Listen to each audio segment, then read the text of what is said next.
Bos días a todos e a todas. Imos a empezar a sesión extraordinaria da Xunta Xeral da Sociedade Mercantil Turismo de Pontevedra S.A. O primeiro punto do día é a aprobación do Estado de Previsión de Gastos e Ingresos para o ano 2016. Señora Gulías, ten a palabra. Grazas. Bo día a todos e a todas.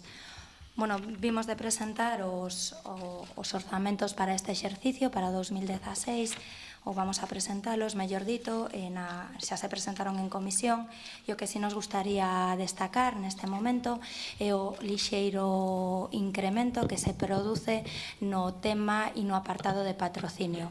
Decidimos establecer, como xa se dixo tamén na comisión, dos criterios obxectivos para achegar estas axudas económicas aos clubes. O criterio basease en dous puntos básicos.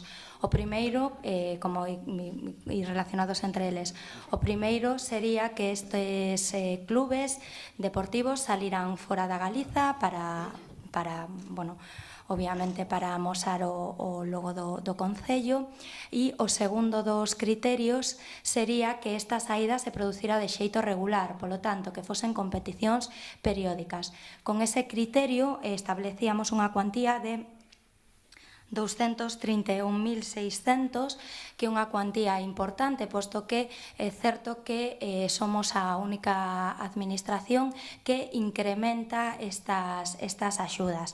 O criterio de reparto vai en función da categoría deportiva e do número de saídas. Non sei se tendes algunha pregunta ou algunha cuestión.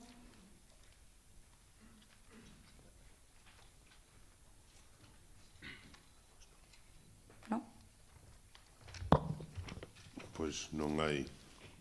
Se non hai ninguna intervención, sométese a votación a previsión de gastos e ingresos para o 2015. Votos en contra? Ningún. Abstencións? 4. Votos a favor? Apróbase por maioría dos concelleiros e concelleiras presentes. Ben, o segundo punto desta sesión extraordinaria da Xunta Xeral da Sociedade Mercantil é o nomeamento dos interventores para aprobar a ata da sesión. En principio, por costume ou por acordo, estaban nomeados ou sería Jacobo Moreira e Anxo Ribeiro. Se non hai algún problema, non hai ningún problema, pois sometes a votación tamén, non? Señora secretaria, sí, sometes a votación. Votos en contra? Ningún. Abstencións? Ningún. Votos a favor? Apróbase por unanimidade. Ben.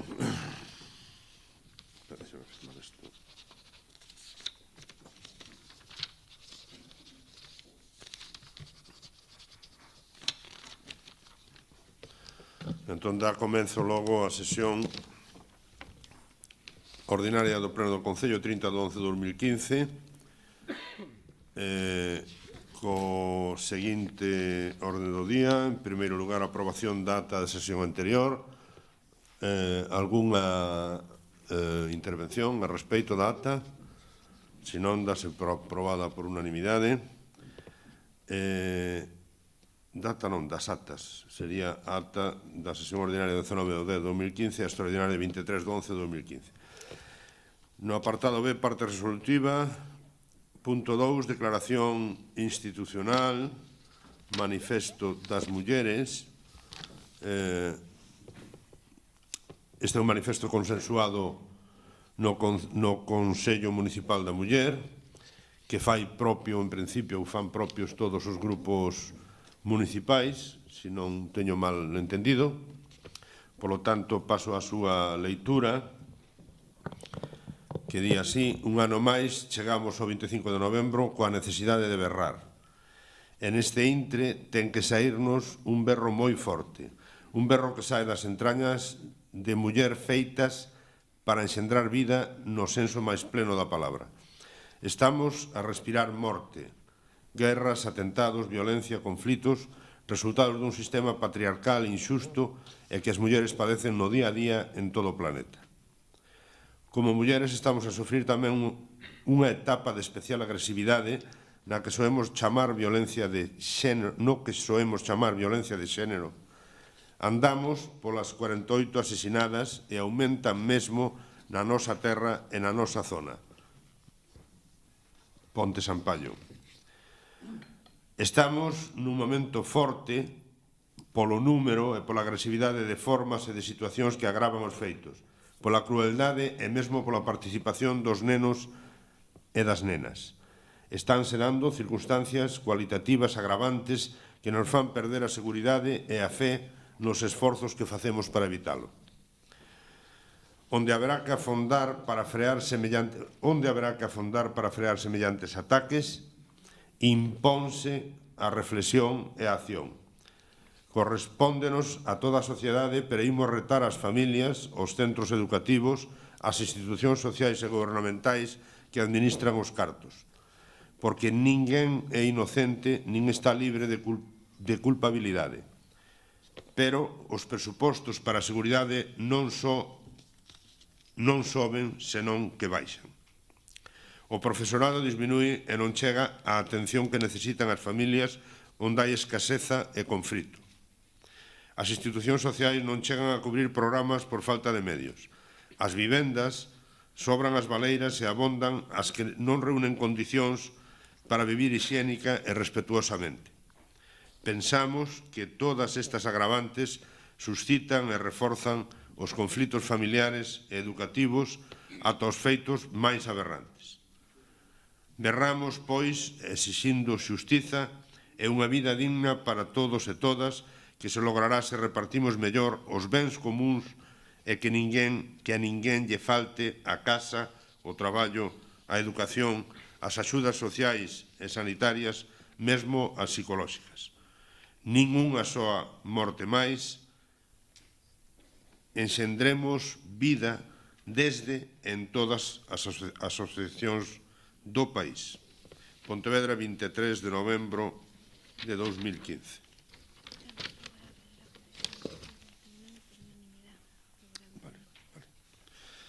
Ben, pasamos logo ao punto número 3, Medio Ambiente, aprobación do Plan de Conservación do Río dos Gafos como espazo natural de interese local, ENIL, e remisión á Consellería do Medio Ambiente e Ordenación do Territorio para aprobación e declaración definitiva. Hai informe da Comisión? Sí, está dictaminado. La Comisión dictamina favorablemente, por unanimidad, la propuesta de aprobación do Plan de Conservación do Río dos Gafos como espazo natural de interese local e a súa remisión á Consellería de Medio Ambiente e Ordenación do Territorio para a súa aprobación e declaración definitiva. Moitas grazas, señora secretaria. E pasamos a palabra ao señor Xunqueira. Gómez Xunqueira. Moitas grazas, señor alcalde. Bos días a todas e a todos. Pontevedra conta con dous espazos que teñen a declaración de ENIL, a Xunqueira de Alba, que é o primeiro que en Galiza tivo esta consideración, tamén o espazo que ocupa o Río dos Gafos, que en ambos casos demostran o compromiso deste Concello, dos veciños e veciñas deste Concello, das súas administracións, no respeto polo contorno natural e polo ambiente no que vivimos. O trámite foi complexo e hoxe remata nesta institución e foi complexo pois porque se refire a un espazo, como digo, emblemático, tanto polos seus valores naturais como emblemático tamén polo esforzo de recuperación que se fixo encabezado por veciños e veciñas de Pontevedra, por exemplo, reunidos en Vai polo Río e acompañados sempre polo Concello de Pontevedra. Como decía, rematamos a tramitación elevando a Xunta este plan de conservación e eu quero agradecerlle a todos os grupos o voto favorável.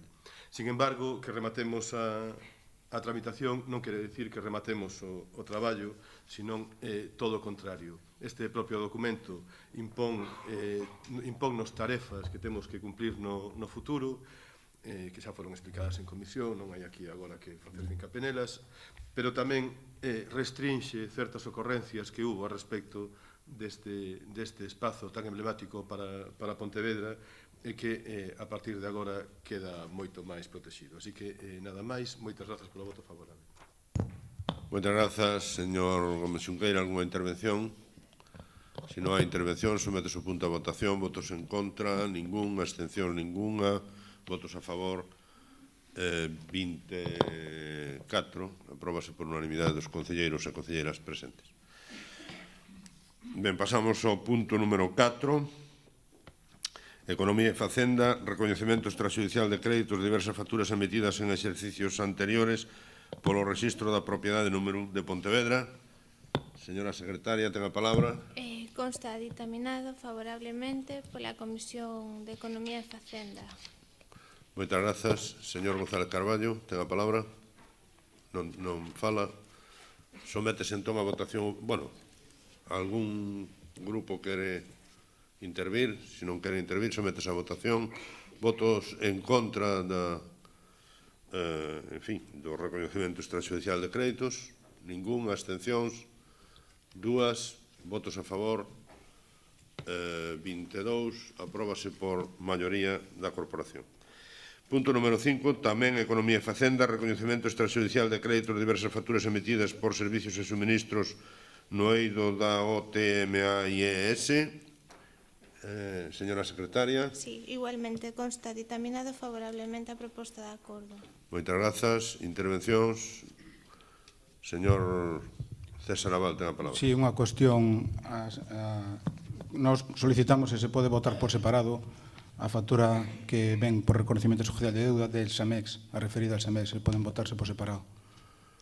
Os puntos, en principio, se poden votar por separado, pero son 3 puntos sobre recoñecementos extrajudiciales, pero factura a factura non me parece así como moi procedente, non? Vale. Digo eu, non sei se o señor González Carballo. A comisión dixo o secretario que non, que era un punto único. Por tanto... Ben, pois, vale. Bien, pues nosotros anunciamos nuestro voto en contra porque justamente en este reconocimiento extrajudicial viene una factura de la empresa que viene prestando los servicios de jardines, que es relativa al mes de diciembre, con una facturación de 35.000 euros, y nosotros consideramos que esta empresa viene facturando desde hace muchos años, nos está cobrando por una superficie la cual no está prestando. Como saben ustedes, nosotros hemos puesto esto en conocimiento de la Fiscalía. Ustedes insisten en pagar a la empresa por los 600.000 metros cuadrados que ella dice, que no dice. La empresa factura por 233.000 metros cuadrados y no entendemos que se le dé pago a esta factura, nada más. Moitas grazas, señor Abal. Señor González Carballo, ten a palabra.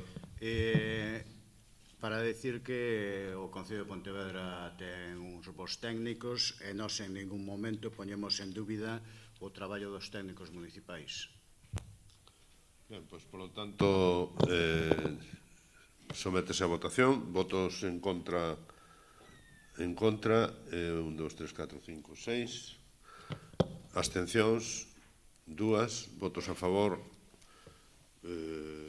15. Apróbase por maioría da corporación. 16. 16, sí, claro. Economía e Facenda, punto número 6. Recoñecemento extrajudicial de créditos de diversas facturas relativas á suministración de auga para as dependencias municipais.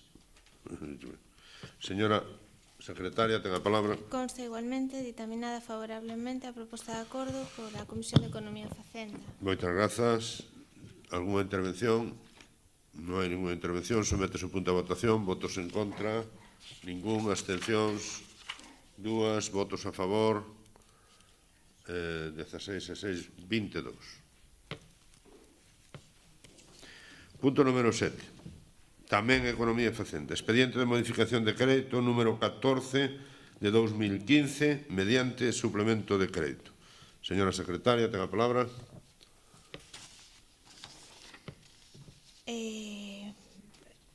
A proposta de acordo ven sendo ditaminada favorablemente pola Comisión de Economía e Facenda.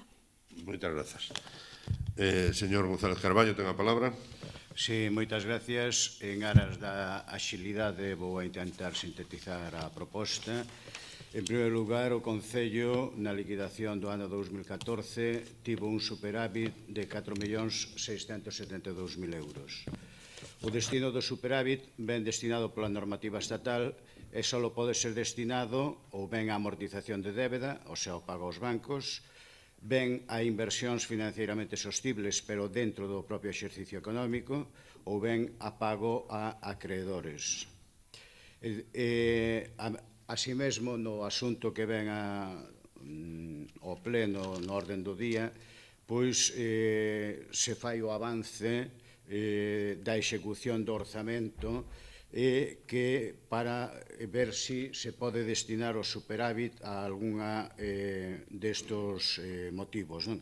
Entón, no propio informe dice que se cumple, é dicir, no terceiro trimestre estamos cumprindo co obxectivo de estabilidade e, por tanto, pois se pode buscar un destino diferente ao pago aos bancos. O único destino posible é adiantar o pago a Sogama e nós optamos pois por destinar a parte que aínda non se utilizara de superávit o pago de parte da débeda con Sogama, ou mellor dito, o adianto do prazo do ano 2016. Moitas grazas, señor González Carballo. Señor Rei, ten a palabra. Bueno, bo día a todos e moitas grazas. Brevemente, en temas de orzamentos, de préstamos, de investimentos ou de contas, para que poidamos votar favorablemente temos que ser consultados e, no seu caso, estar de acordo co que se consulta. Non se fixo así neste caso e, en consecuencia, imos votar en contra. Señor Rei, señor Fernández, ten a palabra. Gracias, señor alcalde. Bos días. Bueno, creo que este é o terceiro expediente de modificación de crédito que presentan vostedes dende menos de 5 meses. E veñen todos cortados polo mesmo patrón, sen falalo antes. Por a porta de atrás, a presa e correndo. E nós entendemos que, ao igual que para aprobar un orzamento se deben buscar acordos, tamén para aprobar unha modificación de crédito débense buscar acordos, porque leva un trámite similar. Se vostedes non fan ese exercicio, non esperen que os socialistas aprobemos porque sí as súas propostas. Como vostedes non teñen aparentemente a maioría necesaria para aprobalo, é de supoñer que con alguén acordaron para sacar adiante. Por lo tanto, nós nese tema nada que dicir. Veremos se sale adiante ou non, así sabremos como van as preferencias de pactos tamén do BNG. Despois de 6.000 días gobernando, señor Lores, estou seguro de que vostede sabe que facer unha modificación de crédito a golpe de 30 de novembro é como facer ben pouco, non? É andar moi apurado, porque a súa aplicación pode que se retrase e que non chegue, e que pase o ano 2015 e que cheguemos ao 2016, e entón non tería ningunha virtualidade, non? Porque se supón ademais que se teremos un orzamento novo ou unha prórroga deste, na que se van a incorporar os remanentes de crédito. Entón, a pregunta é por que esta presa sacar adiante unha modificación que pode ter unha operatividade nula nesta anualidade. E a verdade é que dá para reflexionar un pouco o tema, señor alcalde. En primeiro lugar, hai que reflexionar sobre o convenio de Sogama, porque se trata de adiantarlle o pago de nada menos que de 600.000 euros. E a pregunta é se vostede nos dixo toda a verdade cando se acordou con Sogama ou se escondeu algo, porque o que lle tiñamos que pagar xa o aprobamos, ou xa o aprobaron vostedes nunha modificación de crédito anterior. Por lo tanto, hai que pensar se hai algún acordo que non nos dixeron para ter que adiantar este pago, non? Porque non encaixa coa súa forma de actuar isto de adiantar cartos, a verdade.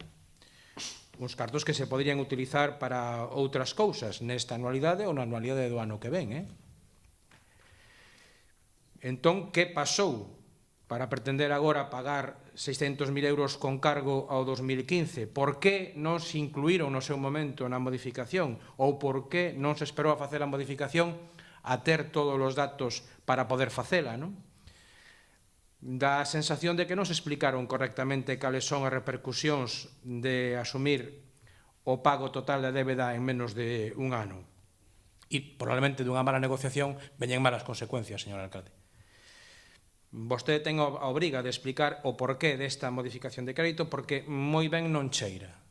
Porque se non é ese o problema, se o problema non é que hai acordos que non se nos dixeron con Sogama, a única explicación que hai é que vostedes levan tan pouco executado do orzamento nestes últimos 5 meses, tan pouco, que necesitan esta modificación de crédito para elevar o gasto. Porque, senón, podería darse a curiosidade de que o ano que ven entrásemos en inestabilidade ou non cumpríramos a regra de gasto. Por lo tanto, ou vostede nos ocultou cuestións relativas ao convenio ou acordo con Sogama, ou están aquí recoñecendo vostedes que levan 5 meses na máis pura das inactividades e que, por lo tanto, van a ter problemas coa regra do gasto e coa posibilidade, por tanto, de pedir créditos para o ano que ven. Calquera das dúas cuestións non nos gusta. E como ademais non nos gusta que se nos presenten as cousas en unha especie de trágala sin consultar, pois entenderá vostede que para os socialistas non é posible apoiar esta modificación de crédito e vamos a votar en contra. Moitas grazas, señor Fernández. Señor Abal, ten a palabra. Moitas gracias, señor alcalde. Ben, nós consideramos que esta modificación de crédito entra dentro do marxe que o goberno, máis votado nas urnas, debe poder ter. Como moi ben falaba o señor González Carballo, o superávit pode destinarse a tres causas: a amortización de deuda, a inversión financieramente sostible ou a pago a acreedores. Nós, este goberno, sempre considerou que o superávit debe destinarse a amortizar deuda. Nós creemos nos concellos con deuda cero. Como así xa teñen a día de hoxe 3.436 concellos de España que teñen deuda cero.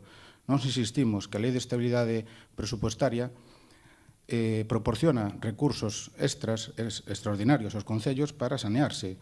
Vostedes estes recursos extraordinarios estánnos destinando exclusivamente a gasto corrente.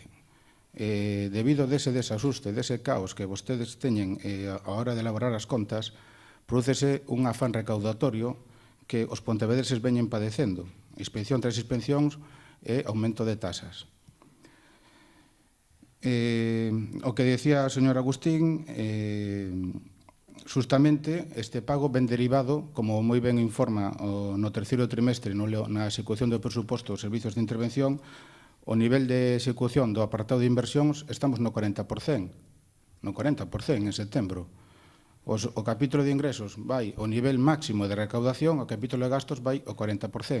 Por lo tanto, non caímos entrar en inestabilidade presupuestaria, señor Fernández. Fruto de poder, de que non se veixa mermado a regla de gasto, é unha necesidade imperiosa de dotar gasto. Para poder dotar gasto, vostedes recurren a esta modificación de crédito e destinan e adiantan o pago para disimular as contas, e que así o nivel de inversión de gasto suba.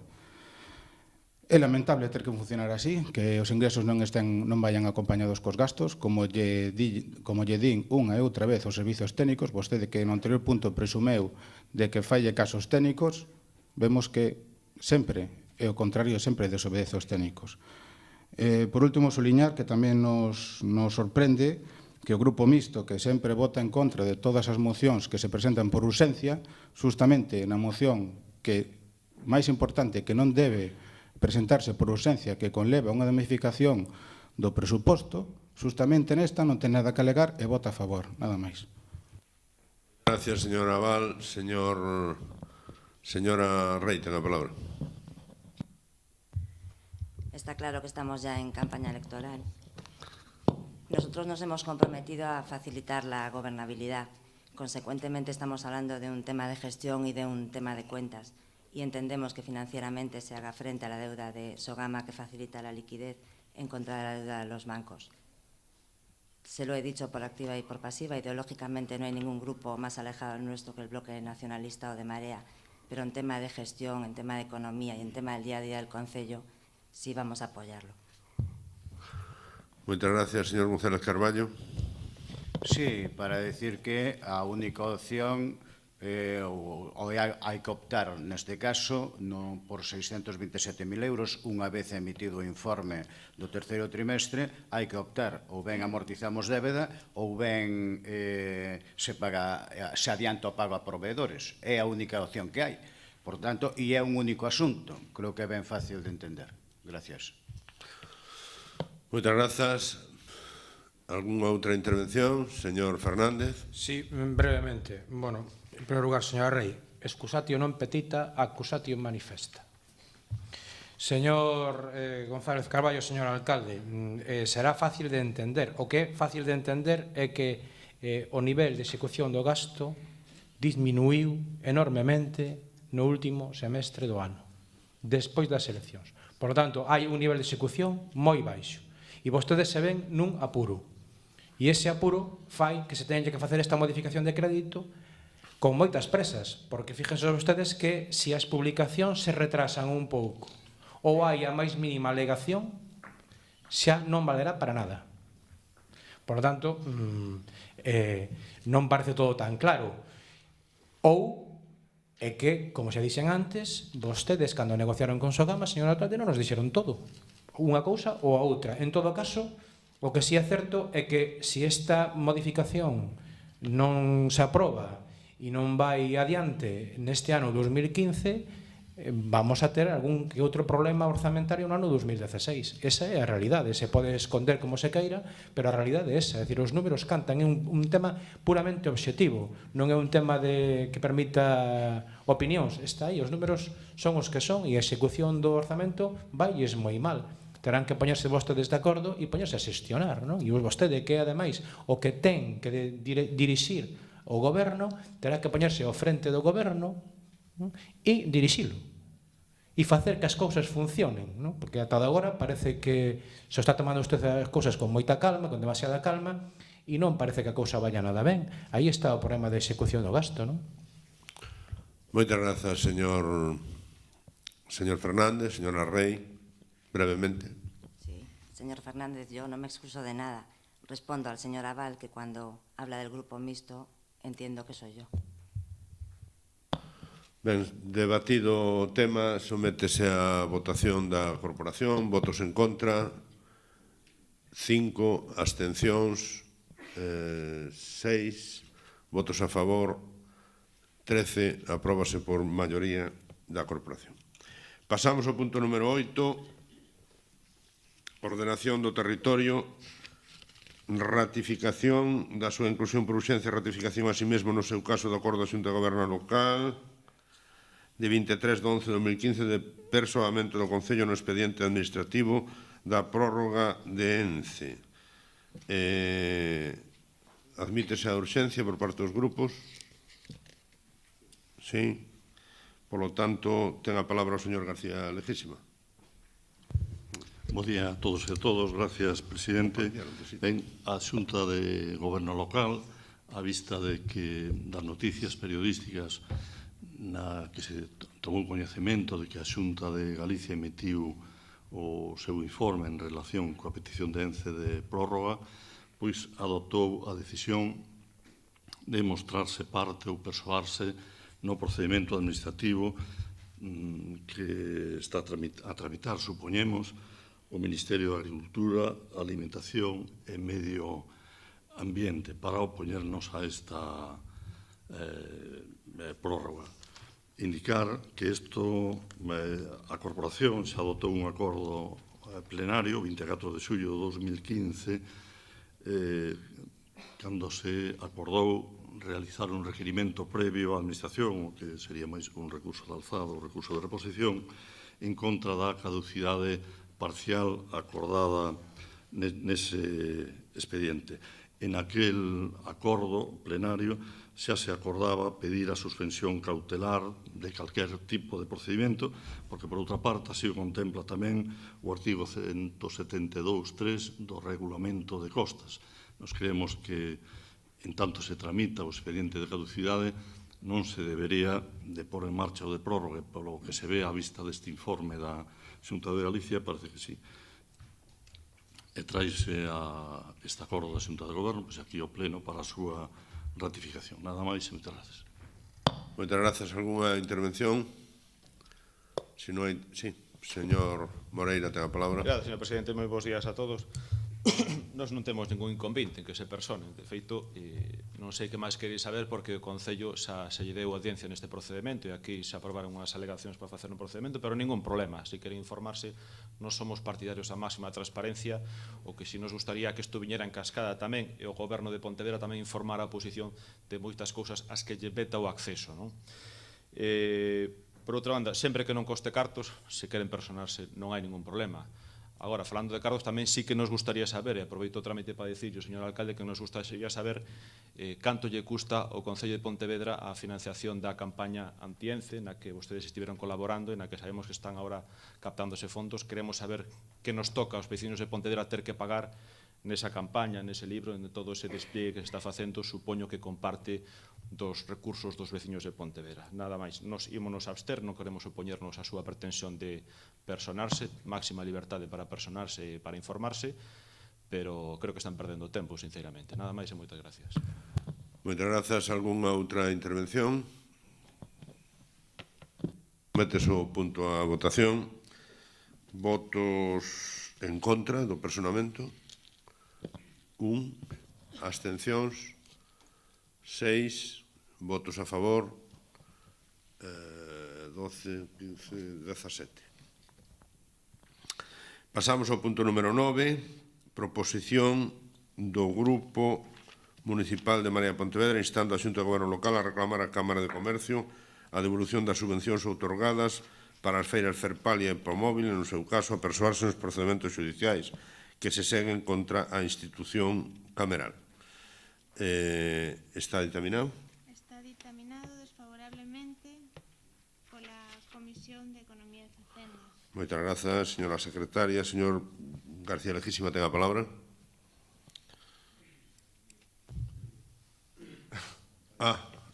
Sí, señor Rei ten a palabra, perdón. Vale, grazas. Bueno, este é un asunto recorrente desde o ano 2012. Fixo que aparecesen múltiples informacións en medios escritos, tamén nas radios, e ademais, desde o ano 2013, conta cun informe de fiscalización do Consello de Contas de Galicia que aporta novidades nas que nos amparamos para a petición que facemos. Sabemos que hai en paralelo varios procedementos judiciais abertos no xulgado de instrucción número 1 de Pontevedra para dirimir posibles delitos dos directivos e do persoal da Cámara de Comercio. Aquí do que se trata únicamente é da actuación do Concello de Pontevedra que tramitou as subvencións daquela maneira e que pretendemos que isto se poida corrixir. Imos limitarnos a expoñer datos do ano 2011 recollidos neste informe do Consello de Contas, pero sucede o mesmo coa tramitación destas subvencións nos anos 2010, 2009 e 2008.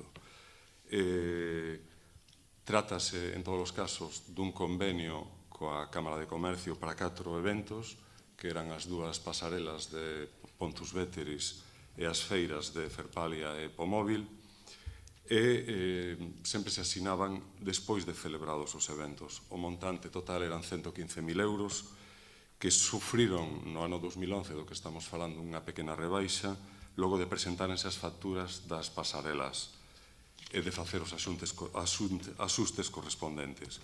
Dos 111.000 euros en que ao final quedou a subvención, a cantidade para Ferpalia e para Pomóvil seguiu sendo a mesma do convenio, 40.000 euros nun caso e 15.000 euros noutro. Pero a Cámara esgotou todos os prazos en presentar as correspondentes facturas nin os justificantes de pagamento e os técnicos do Concello, eses dos que tantas veces falamos aquí que hai que respetar escrupulosamente no traballo que fan exercendo a súa función, foron advertindo sucesivas anomalías. É dicir, hai moitos reparos neste asunto. Convén lembrar un informe que a asesoría xurídica presenta en maio xa do ano seguinte a estas feiras, en maio do ano 2012, di a asesoría xurídica, debe declararse a perda o dereito á percepción. E xa, por resumir, hai unha resolución da Alcaldía en agosto tamén do ano 2012 que acorda resolver as discrepancias e ordena pagar. E podería aducirse que, como os eventos se celebraron efectivamente, pois correspondería facelo. Pero o caso é que no traballo de fiscalización do Consello de Contas chega unha afirmación como a seguinte: a Cámara xustificou o gasto subvencionado coas facturas expedidas inicialmente pola empresa encargada de organizar os eventos e non comunicou ao Concello a existencia de documentación, que son as facturas rectificativas dos importes inicialmente facturados, que evidencia a diminución da contía dos gastos xustificados e dos pagamentos realizados. Engade o Consello de Contas que, como consecuencia da diminución do gasto, alterouse a porcentaxe do financiamento comprometido polo Concello e incumpriuse o límite de financiamento establecido na ordenanza reguladora, que é do 50%. E conclúe o Consello de Contas as reducións operadas no gasto, cuxa causa non resultou acreditada, deberían ter producido unha diminución das contías sufragadas e constitúe causa de reintegro proporcional das axudas recibidas. É dicir, ou pode reclamarse todo, como sostiña a asesoría xurídica do Concello, ou pode reclamarse unha parte, como aduciu o Consello de Contas de Galicia. E nós, en defensa dos intereses dos pontevedreses, instamos o Concello a recuperar o diñeiro mal entregado e a proposición nosa resúmese en 2 puntos. Primeiro, reclamar á Cámara de Comercio de Pontevedra, en defensa dos dereitos de todos os pontevedreses, a devolución das cantidades entregadas polo Concello e irregularmente cobradas pola Cámara para a realización das feiras de Ferpalia e Pomóvil. E segundo, persoar o Concello en caso de que a Cámara non proceda a devolución deses cartos nos procedimentos judiciais que se seguen contra a entidade cameral para exixir as responsabilidades que correspondan a quen defraudaron o patrimonio de todos. Moitas gracias. Moitas gracias, señor Rey. Señora Rey, ten a palabra.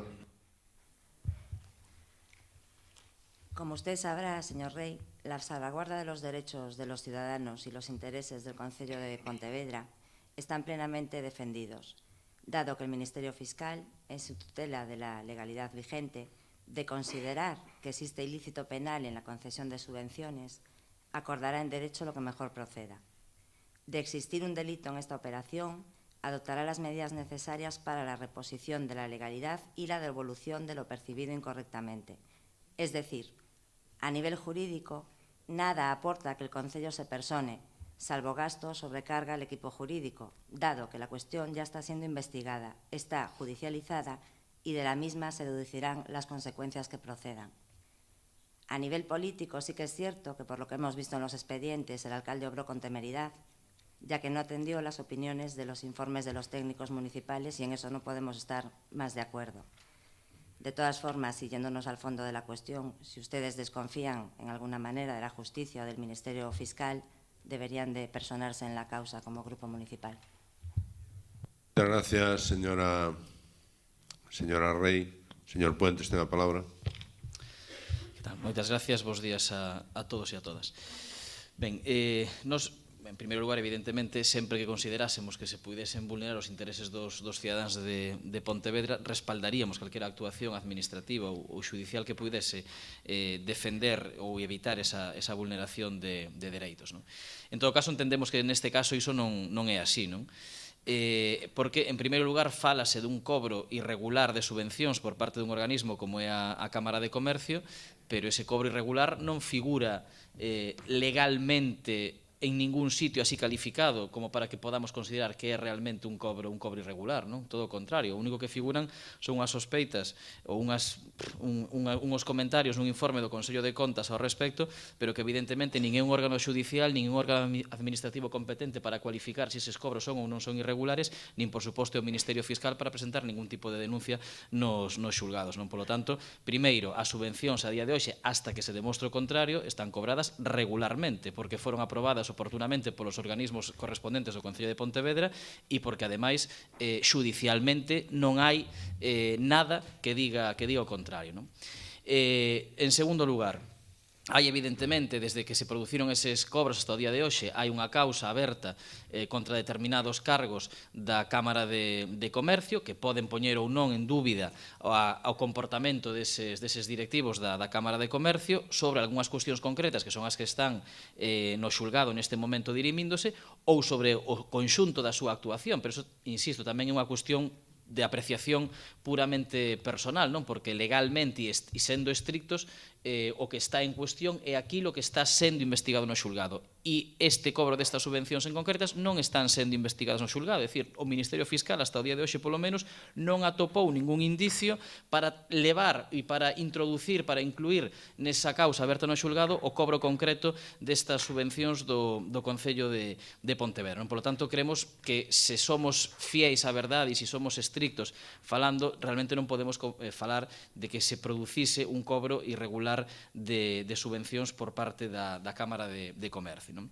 E máis, os propios técnicos municipais, que é certo que si fan eses informes en uso das súas competencias antes de que se aproben os pagos, poderían posteriormente, se considerasen que houvese algún tipo de vulneración legal, poderían, desde emitir un novo informe solicitando isto que solicita a moción, que é que se reintegren esas subvencións porque efectivamente siguen considerando que están mal cobradas, eso non se produciu, ou poderían de motu propio elevar unha denuncia á Fiscalía e trasladar o expediente á Fiscalía, cousa que tampouco se produciu. Non? Polo tanto, nos entendemos que a día de hoxe é un asunto que está acordado regulamentariamente pola anterior Corporación Municipal, que unhos pagos que se produciron regulamentariamente por parte da anterior Corporación Municipal, dando todos os pasos previstos na lei para que se puderan facer eses pagos, e non hai ningún aspecto xurídico nin ningún aspecto administrativo que nos faga presupoñer que efectivamente foron cobradas de modo irregular esas subvencións, nin desde logo que neste momento estean sendo investigadas. Polo tanto, a día de hoxe nos non creemos que haxa sustancia para poder apoiar esta moción e a vamos votar en contra. Outra cousa é que o día de mañá o xulgado ou a Fiscalía no uso, en fin, no decorrer desa investigación que se está levando a cabo no xulgado poda atopar algún indicio, pero insisto, a día de hoxe non hai ningún e, polo tanto, como non consideramos necesario someter a revisión calquera outra cuestión ou trámite que se teña aprobado neste Concello con discrepancias por parte dos técnicos municipais, pois este non nos parece un asunto especial, é un asunto máis dos zanxados e aprobados na corporación anterior. Por eso, insisto, vamos votar en contra. Moitas grazas. Máis intervencións. Señor Moreira, ten a palabra. Gracias, señor presidente. Despois de escoitar o alegato da defensa, nos non imos facer un alegato da defensa, sino simplemente reflectir que, como está demostrado, estáse investigando judicialmente e así se fixo constar na acta da comisión celebrada previamente a traer esta moción, pois entendemos que de existir responsabilidades xa serán declaradas polo correspondente órgano judicial e que ninguén teña ninguna dúbida de que se declaran responsabilidades seremos aquí os primeiros en exixir responsabilidades políticas. Todo isto sin perxuízo de que fagamos aquí as correspondentes comprobacións e investigacións internas con carácter político, que eso ninguén non lo pode vetar, pero insistindo incluso a comentarios e aclaracións que se fixeron na comisión de que podría darse o caso de que se estiveran reclamando por dúas vías un mesmo concepto, por vía administrativa aquí desde o Concello reclamando o pago destas facturas e que logo por vía judicial tamén se reclamaran. Por lo tanto, creo que é máis prudente esperar a que os xulgados fagan o seu traballo e que ao final, se se demostra que existe algún perxuízo para o Concello de Pontevedra, desde logo, a parte de que supoño que o Ministerio Fiscal e o xulgado dará a oportunidade ao Concello para reclamar a correspondente responsabilidade civil. En todo caso, nós, inda que non se dera parte, seríamos os primeiros en instar a que o Concello reclamara o que seu sí que hubo algún pago indebido. E sin esquecer que é verdade que xa é unha tónica reiterada que aquí hubo informes dos técnicos municipales que, unha vez máis, foron obviados e ninguneados polo señor alcalde de Pontevedra e a Xunta de Goberno. Isto ten que deixar de ser un costume e creo que non hai que manifestar desprezos técnicos, sino respetar o seu traballo. E as advertencias aos técnicos hai que respetalas e, máxime, o Goberno debe dar exemplo do respeto das decisións dos seus propios técnicos, cousa que non está ocurrindo. Todo isto sai agora a relucir por un informe do Consello de Contas e o Consello de Contas ahora mesmo está tamén a investigar toda máis dunha centena de reparos que levantou o alcalde de Pontevedra a advertencias de intervención. Polo tanto, creo que hai que respetar o traballo dos técnicos para evitar que poidan acabar certas cuestións e certos contratos e certos pagos de subvencións desta forma na que lamentablemente estamos sendo noticia nos medios de comunicación. Nada máis e moitas gracias. Nos imos a votar, polo tanto, en contra desta moción, seguindo o criterio manifestado na comisión. Nada máis e moitas gracias. Moitas grazas, señor Moreira. Señor García Legísima, ten a palabra. Bo día outra vez. O BNG tamén vai votar en contra desta moción polas razóns que expuxo xa na comisión do mes de outubro. Non obstante, indicar que despois daquela comisión, tal e como de alguma maneira fixo constar este concelleiro, pois se falou coa asesoría xurídica con algún servicio e douse conta tanto da propia moción, do texto, como do informe do Consello de Contas e do expediente que están vendo os servicios jurídicos por se houbera que facer esa reclamación polas diferencias. Todo iso con independencia do trámite que hai no xulgado de instrucción, que si non se considerou oportuno personarse polas razóns ali expostas, entre outras tamén pola carga de traballo que ten a propia asesoría, como para persoarse nun asunto deste que requiere múltiples comparecencias. Nada máis e moitas gracias. Moitas grazas. Señor Rey, ten a palabra.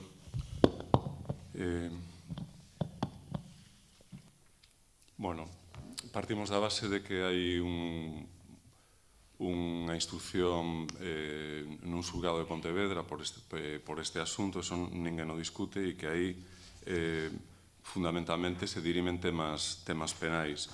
A nós, a pesar do que se dixo aquí, sí que nos parece importante que o Consello de Contas diga que a análise realizada revelou importantes irregularidades na justificación dos gastos e no pagamento das facturas, e creo que, polo menos, unha das dúas peticións que se formulan na proposición da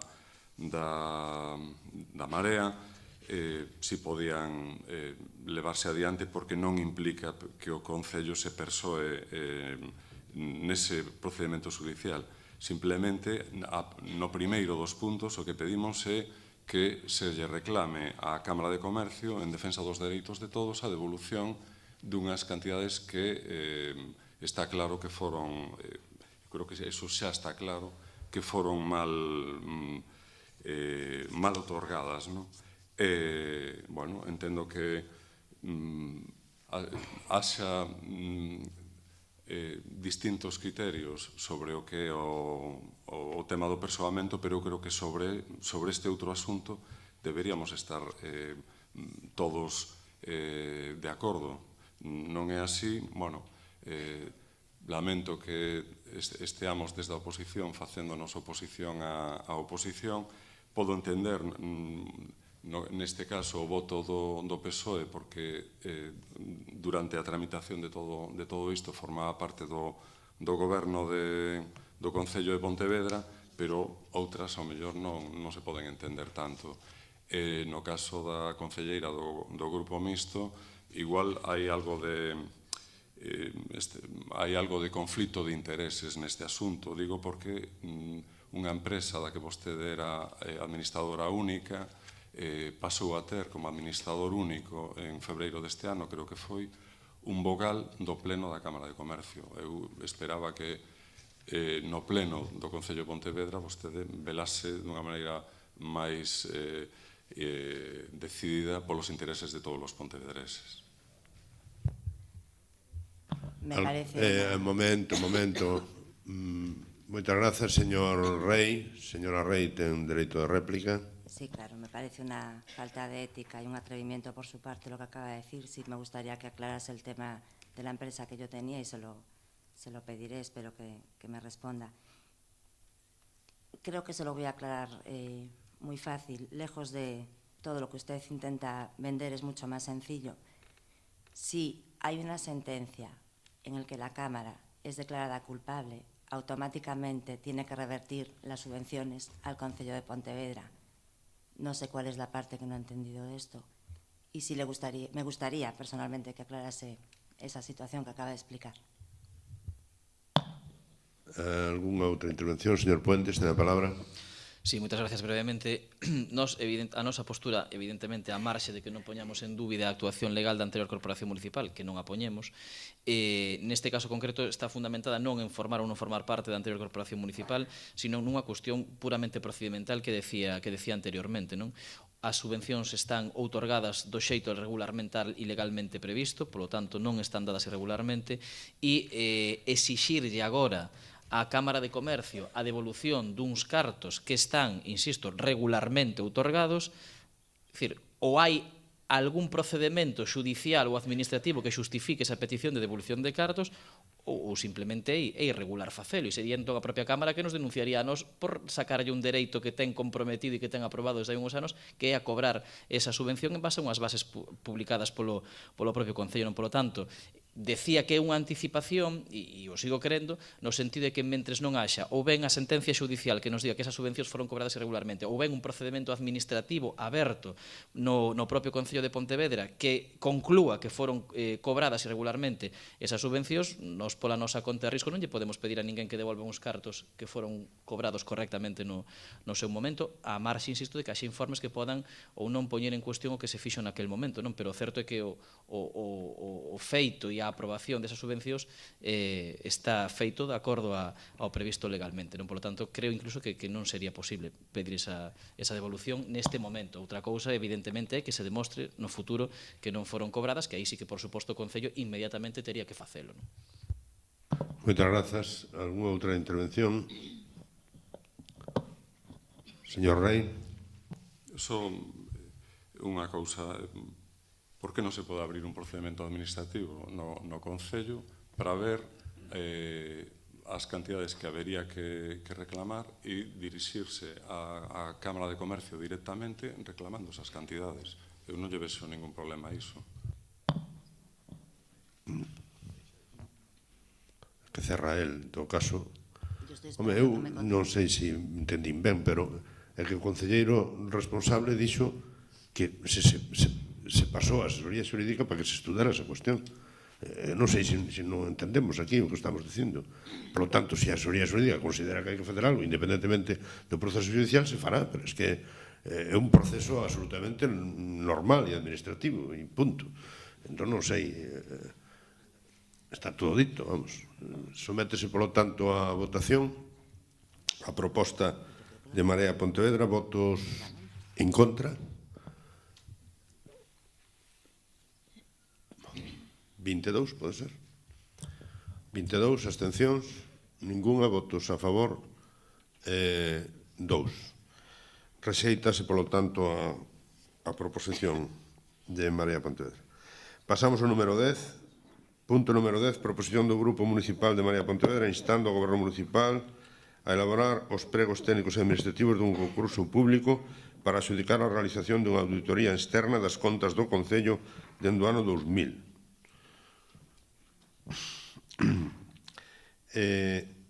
Señora secretaria, ten a palabra.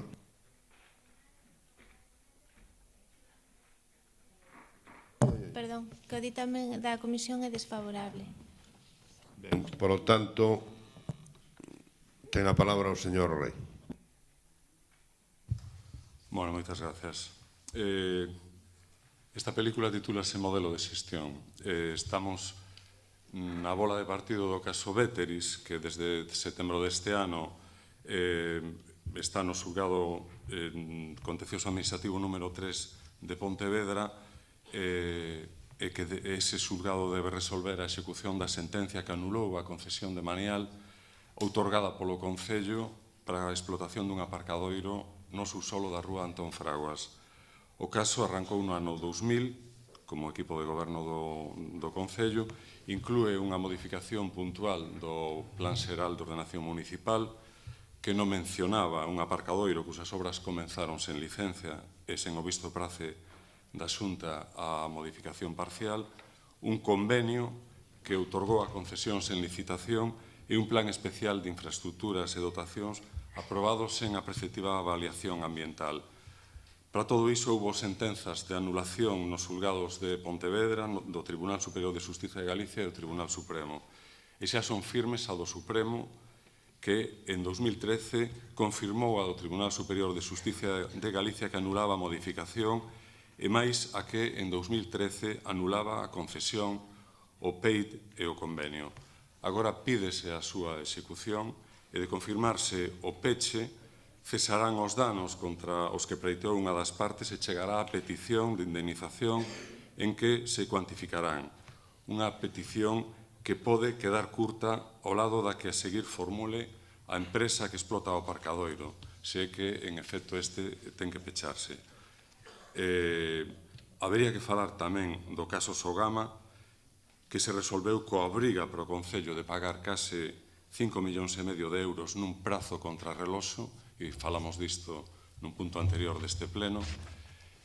Parécenos un monte de cartos que hai que pagar por un cúmulo de decisións equivocadas, polas que xa en 2008 houve que pagar máis de 500.000 euros e non se aprendeu daquilo. Agora,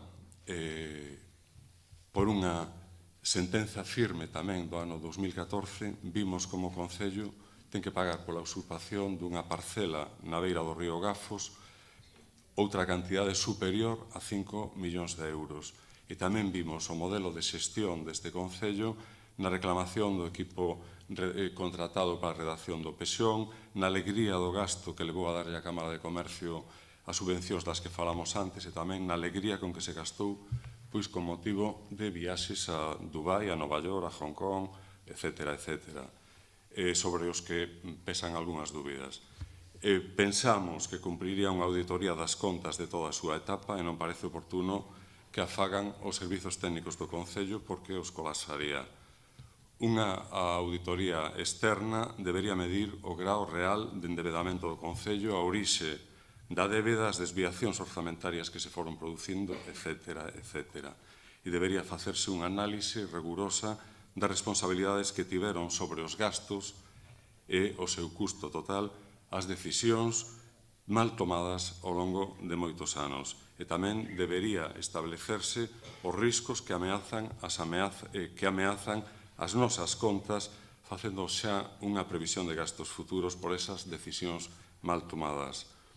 A respecto diso, a Secretaría do Pleno, da nosa petición, emitiu un informe no que se sinala que tan só sería posible acudir á contratación dun servicio de auditoría de entenderse como tal un medio de apoio instrumental de colaboración ou de auxilio á intervención municipal. O que pode ser o caso.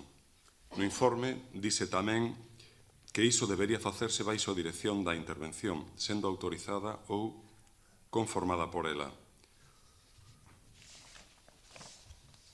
O do noso secretario do Pleno coincide ese informe, por certo, cun do letrado maior da Deputación de Sevilla, que para un caso similar estableceu que podería realizarse unha contratación con entidades privadas en tanto en canto a intervención municipal requerise, motivadamente por insuficiencia de medios persoais e materiais, a asistencia vía contrato de servizos para desenvolvela e sempre baixo o seu control e dirección, posto que non podían ser obxecto destes contratos os servicios que impliquen exercicio da autoridade inherente aos poderes públicos. Aínda con todas estas suxestións e salvidades, soamente no ano en curso houbo auditorías, iniciáronse auditorías en concellos como os de Parla en xaneiro, Puerto Llano en xullo, Andújar e Mugardos en setembro ou Torremolinos en outubro. E xa, para rematar, dado o ditame que esta proposta de Marea Pontevedra trae da Comisión co voto coincidente dos nacionalistas do bloque coa vella dereita do PP e coa nova dereita de Ciudadanos, Marea desiste da petición. desiste porque damos por boas as auditorías externas parciais e simultáneas que están facendo nos xulgados número 1 de Lugo polo caso Pokémon e os contratos de Aquagés, no número 2 de Pontevedra polo caso El Samex e no número 1 de Pontevedra na peza separada do caso Patos que ven do xulgado número 7 de Vigo. Falamos de causas orixinadas en obras e en concesións, é dicir, os dous clásicos das visitas dos políticos aos xulgados. Quedarían pendentes de esculca responsabilidades por Sogama, polo Gafos ou por Béteris, das que falaba antes, pero en todo caso retiramos a solicitude de auditoría externa porque neste caso sí nos parece que parte dese traballo se vai facer en xulgados. Confiamos plenamente no traballo da Xustiza. Moitas gracias. Moitas gracias, señor Rey.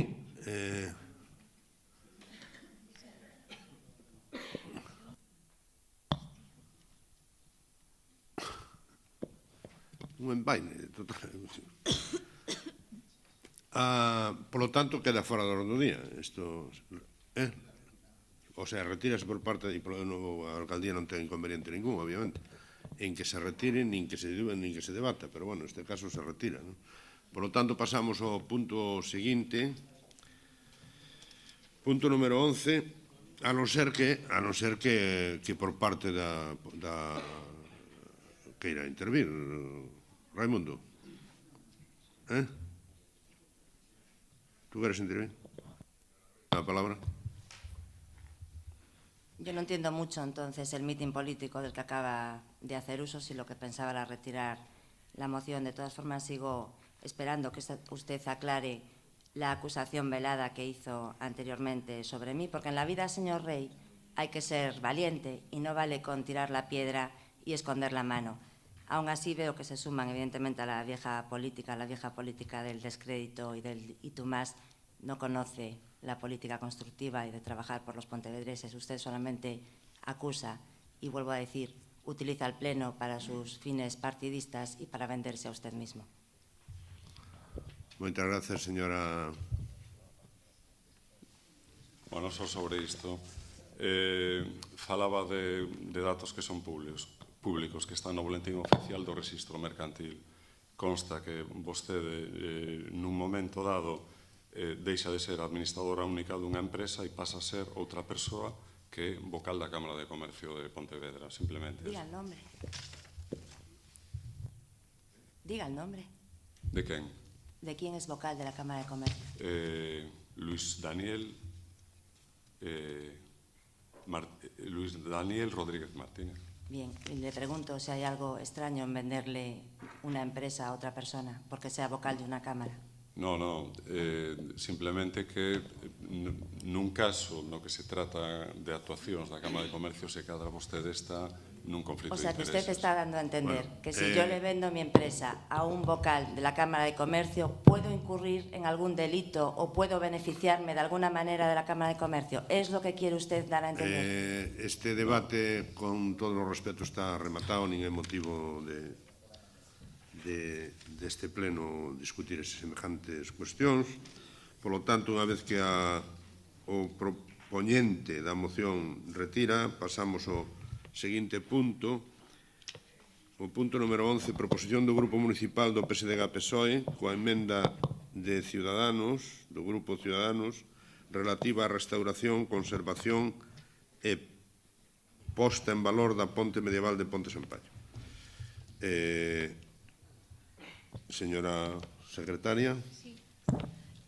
A proposta foi dictaminada favorablemente coa moción, a proposta emendada.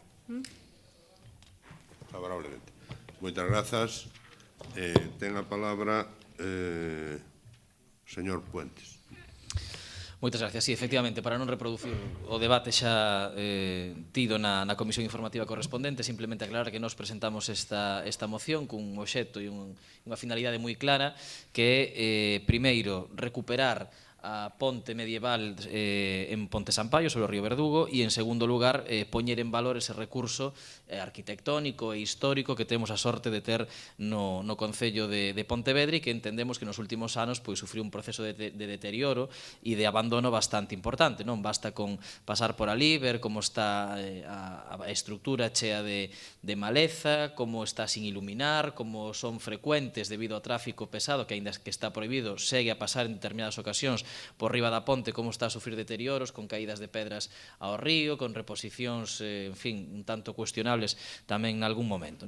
Polo tanto, a finalidade, como decía, é esa simplemente, recuperar esta xoia do patrimonio histórico e arquitectónico pontevedrés e galego e, en segundo lugar, poñela en valor. É certo que na comisión informativa unha emenda que presentou o Grupo Municipal de Ciudadanos na que se matizaban algúns términos do punto 1 da moción, onde nos falábamos de rehabilitación integral, falábase ou de recuperación, Ciudadanos falaba de manutención ou de mantemento da propia ponte. Nos aclaramos tamén nesa comisión informativa que cando falamos de rehabilitación o que estamos a decir non é que se reconstrúa a ponte como se fora, dicía daquela, un moble sacado do IKEA, sino que é simplemente manter a estructura que hai, insisto, limpala, iluminala convenientemente e pouco máis, e poñela en valor, como decía tamén inicialmente. Aceptamos esa emenda e, polo tanto, entendo que o que imos votar é tal como saliu a moción da comisión, que primeiro poñer en valor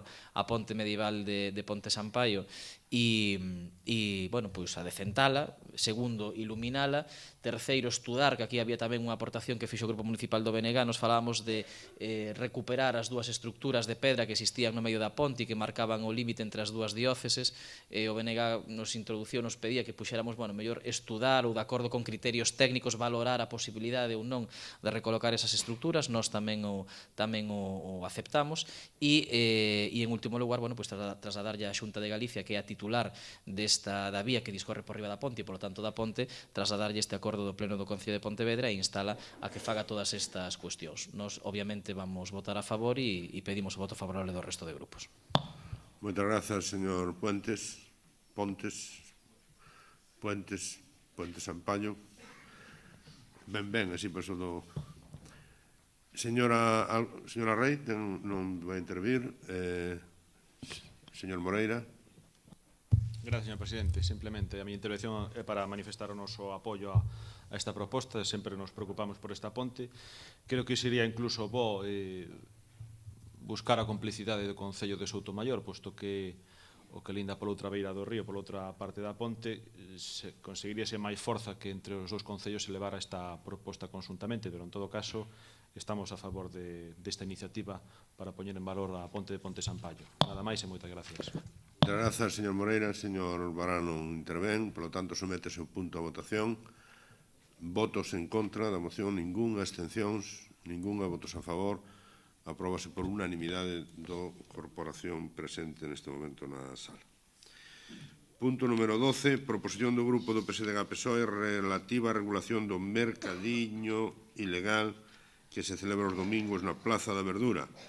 Señora secretaria, ten a palabra para o ditamen da comisión. A moción do Grupo Municipal foi ditaminada favorablemente pola Comisión de Réxime Interior, Participación Persoal e Xustiza. Moitas grazas. Ten a palabra a señora doña Paloma Castro. Sí. Buenos días. En el último mes se ha revivado un problema que viene estando latente desde hace años en nuestra ciudad. Me refiero al mercadillo que se celebraba los domingos en la Plaza de la Verdura. Para entender este problema no podemos olvidar el origen de este mercadillo, que surge en una época en la que la zona monumental no tenía la vida que tiene actualmente y la cultura de tomar tapas y vinos en las terrazas no estaba todavía arraigada. En este contexto, la Asociación de Vecinos de la Zona Monumental se les ocurrió un mercadillo de antigüedades los domingos podría atraer a la gente hacia esta zona. Dicha asociación se lo propuso al concejal del BNG competente en ese momento y la idea era montar en esta zona un mercadillo de antigüedades, monedas y sellos. En ese momento se dio la autorización tácita, pues me imagino que bajo la frase de vos ide facendo, que xa veremos como vai, e esa frase, desgraciadamente, que es moi típica en estos 17 años de gobierno, como siempre, después pasa factura. Pues bien, tras esa autorización tácita inicial, se montó un mercadillo dominguero en la Plaza de la Verdura, sin ningún tipo de control ni regulación por parte del ayuntamiento. Y como lo que mal empieza, mal acaba, aquel mercado que en un principio cumplió su función de atraer a gente mediante la venta de antigüedades, se fue desvirtuando con el tiempo, al crecer por un lado el número de vendedores y la variedad de productos ofertados y por otro lado el número de consumidores de aperitivos mañaneros. Como consecuencia, en la actualidad nos encontrábamos con un mercadillo ilegal, descontrolado, en el que cada domingo aumenta el número de puestos y en los cuales se venden artículos de extraña procedencia, artículos abandonados en contenedores o incluso procedentes de Cáritas. Unos hosteleros y vecinos enfadados y totalmente en contra de la permanencia de este tipo de mercadillo en su plaza. Los primeros porque les impedía desarrollar su negocio en la hostelería al ocupar sus puestos por el que pagan un canon al ayuntamiento, cumpliendo ellos sí la legalidad, por un lado, y por otro, ahuyentan a la clientela al estar convirtiéndose en un foco de marginación, motivo que causaba también el malestar de los vecinos. Y a lo que hay que sumar los conflictos que en el mismo se generan. El último ocurrido hace unas semanas, que se saldó con la intervención de un policía local sancionando a un hostelero que lo único que pretendía era montar su terraza en un espacio público que tenía alquilado y por el que pagaba un canon. Por otro lado, ante esta situación, la solución que dio el ayuntamiento fue trasladar el mismo a la calle Sierra. Entendemos que esta solución es un parche al problema en vez de solucionarlo, ya que esta medida es del todo ineficaz. Por un lado, no deja contento a nadie, ya que los vecinos y hosteleros de la zona siempre mantuvieron que sí que quieren allí el mercadillo, pero un mercadillo de otro tipo. Y por otro lado, cara a la ciudad, esta solución también es nefasta, ya que se traslada este mercadillo legal a una calle más amplia que los domingos por encontrarse el mercado de abastos está cerrado, es menos transitada, con lo cual esto permite que el mercado crezca notablemente, al no estorbar a nadie y creando así un foco de marginación social y de conflictos, que auguramos que no en un muy largo espacio de tiempo va a traer graves problemas y seguro que más difíciles de solucionar. Desde el Grupo Municipal Socialista creemos que el Gobierno tiene que empezar a dar soluciones a los problemas de esta ciudad y no parchear. Su función es gobernar y, por tanto, debe hacerlo, regulando, entre otros, este mercadillo de antigüedades de la Plaza de la Verdura.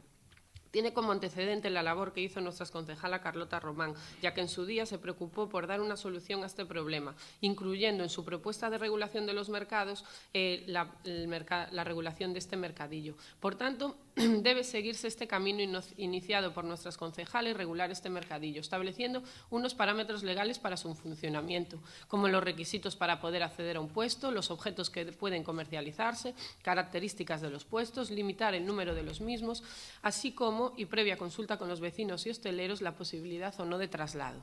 Solo con ello conseguiremos que esta actividad comercial pueda tener la categoría de mercadillo de antigüedades y así atraer al turismo y a los vecinos de Pontevedra. Por el contrario, seguirá creciendo esta atrapallada a la que ahora y se convertirá en un foco de marginalidad y de conflicto. Sí, atrapallada. ¿No entendiste lo de atrapallada? Claro. Vale. Entonces, el resto lo entendiste. ¿El resto lo entendiste? Señora... Perfecto, pues ya está. Si entendiste el resto, ya está. Acabou? Sí. Moitas gracias. Ben, señora Rey, ten a palabra. Ciudadanos piensa que la ubicación actual en la calle Sierra mejora el problema, pero no lo soluciona. Tal y como propone el Grupo Municipal Socialista, estamos de acuerdo en que es preciso dotar este mercado de un marco legal como forma de resolver la problemática que está surgiendo y también para evitar que perdamos de vista el objetivo inicial del mismo. Moitas grazas. Algúna outra intervención? Señor García Legísima, ten a palabra. Ben, vou digo outra vez, realmente escoito e agradezo o que desde o Grupo Socialista se di, pero naturalmente hai cousas que nos podo compartir e que non nos vou a tocar. Por exemplo, eu non me vou a referir ao traballo de outra concellería que non é o de outra concelleira que non está agora aquí e que eu respeto e non o vou poñer en dúbida nin cuestionar. Non o vou a cuestionar. Me parece que foi un traballo encomiable, pero, bueno, este concelleiro ten outra maneira de facer as cousas. Despois de pasear, pois unha serie de domingos, de entrevistarse con xente, pois chegou a unha decisión que foi dictar unha instrucción. Poderase poñer en dúbida a oportunidade ou a legalidade da mesma, pero é unha cuestión que nos asinamos e aí hai unhas instruccións claras, está colgada na página web, é o que se pode, é o que se debe de facer.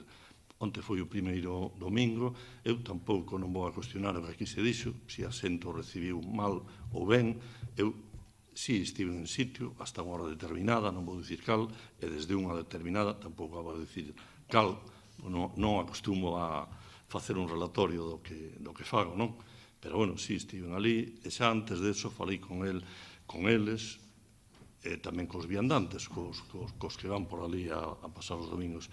E creo que o que se debe de facer é agardar, e xa o dixen aquel día na comisión, que íbamos a absternos, e hoxe o grupo do BNG tamén se vai a abster aquí, polas razóns ali expostas, e, sobre todo, a vista do que pasou este domingo, pois, ilo vendo e con vontade de todos, pero sobre todo os que máis teñen que poñer pois son as propias persoas que acuden ali a vender. Eu non vou expoñer todo o que falei con esas persoas, porque seguramente algunha parte da intervención estou seguro que quen interviu polo PSOE o verá retirado. Se escoitara o que dixeron algunhas persoas das que estaban ali vendendo parte da súa vida de moitos anos, non estaban vendendo atrapalladas.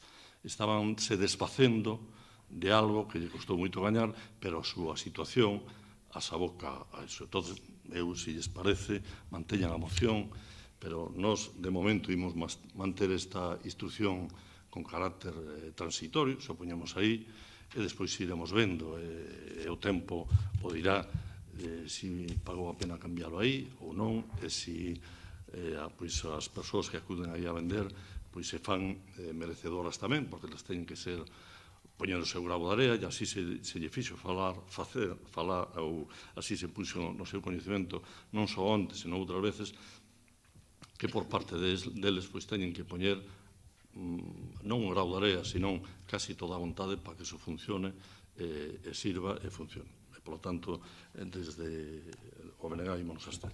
Nada máis e moitas gracias. Algúnha outra intervención?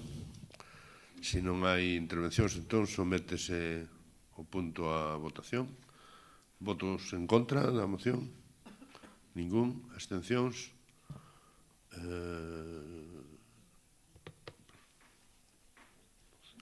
16, 18. Votos a favor? 6. Por lo tanto, queda aprobada a moción. Queda aprobada a moción por 6 votos a favor e o resto abstencións. Ben. Punto número 13, proposición do Grupo Municipal do PP instando se retome a elaboración da ordenanza reguladora da venta ambulante. Señora secretaria, paralelo ao ditame da comisión. A moción foi ditaminada desfavorablemente pola Comisión de Réxime Interior. Moitas grazas, señora secretaria. Ten a palabra o señor César Abal. Muchas gracias, señor alcalde. Nosotros nos guardamos el turno porque vamos a hablar de lo mismo, del mismo problema. Ya en el año 1885 el Código de Comercio, en su artículo 82, atribuía a la autoridad administrativa competente la regulación de ferias, mercados y tiendas. Nosotros nos sorprende la postura del Grupo Socialista, nos sorprende la postura del Grupo del BNG y nos sorprende la postura del Grupo Mixto.